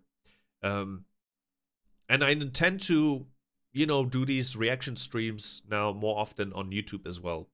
Because it used to be exclusively to Twitch, where we have like reactions exclusively to Twitch and the gameplay portion streamed to YouTube. But no, I'm gonna do both of it now on YouTube and Twitch, just so we can hopefully get more tigers into the den. Bro, I love saying that. That was nice. Our community is the ambush, right? But where we reside is not in the bush. We reside in the tiger's den. So my mission is to get more tigers in here. That sounds fire. It does. Yeah. And you can help me with that by sharing, getting more people into our cult. Sharing, liking, suggesting more stuff for me to react to, because the more the more I can add to my reaction list, the better. It also saves me a lot of time. So if you find a cool video, an interesting video, or maybe you watched a reaction of another VTuber or another creator and you think, hey, I would love to see Jinyo react to the same thing, because I would love to see or hear his thoughts, you can do that as well. Okay? The more the merrier. It also helps me a lot, once again, because the less I'm spending on looking for reactions or looking for videos or looking for games to play, the more time I have to actual stream and actually do the thing. But don't worry, anytime I yap about VTubers, you're the main one, and I know my friends until they follow you. That is awesome. Thank you so much, Beansy. You've been doing a lot for this channel, and I do appreciate that. It doesn't go... What is the phrase? It doesn't go unseen. You know what I mean. I do appreciate it. We have, thankfully, almost every person, and I'm not even exaggerating, almost every person that becomes like a regular to our community, they help out the channel a lot. Like, we have some like fantastic moderators that have been with me for a couple of years, and even the ones who are not moderators, they kind of sometimes take on the role of moderators automatically and welcoming in people and just trying to be welcoming and just a beautiful and nice community. And that is what I'm aiming for. I have a reaction recommendation. Okay, go ahead. Please, also, you can send the link to the video to our reaction channel on YouTube. Like not YouTube, sorry, on Discord. We have a specific channel on Discord for reactions, and I know I've ignored some of them in the past, but I did not do that on purpose, right? So if you have the exact link, you can post that there, so it makes it easier for me to just, you know, pew pew pew pew, click on it. Okay, but I'll leave you with that. We will see each other tomorrow, most definitely. With more reactions, I think, unless I can find a game, but gaming is more for the weekend, right? Yeah, maybe, even if I find a game, we'll probably play it on the weekend. Maybe a horror game. We haven't played a horror game in a while. Should we play Resident Evil? Something spooky? I don't know. We'll see. Thank you so much for watching and being here. I had a ton of fun today, and I hope you did as well. Fun talking to you again. Same here. Enjoy the rest of your Wednesday. It's almost weekend. We're almost there. Auf Wiedersehen and goodbye. See you around. Bye bye. Auf Wiedersehen. Tschüss. Tschüssi. Take care. You too, Ikathian, Cloudy, everyone was here who was here. Bye bye. Tschüss. Next time we'll raid again. Someone remind me next time, okay? Important. We need to create connections here. I know tigers are like lone survivors, like lone hunters, right? We are stalkers. We are an ambush. We hunt alone most of the time. But everything is better with friends. Damn, I came at the end. I'm sorry for that, Krogley. We'll go again tomorrow, okay? I also started a bit sooner today. Usually, or did I? No, I'm lying. I did not. Okay, good night. Have a good night. Take care. Thank you so much for stopping by, though, Krogley. Appreciate it. Everyone, take care. Auf Wiedersehen. Tschüssi. Tschüss. Tschüss.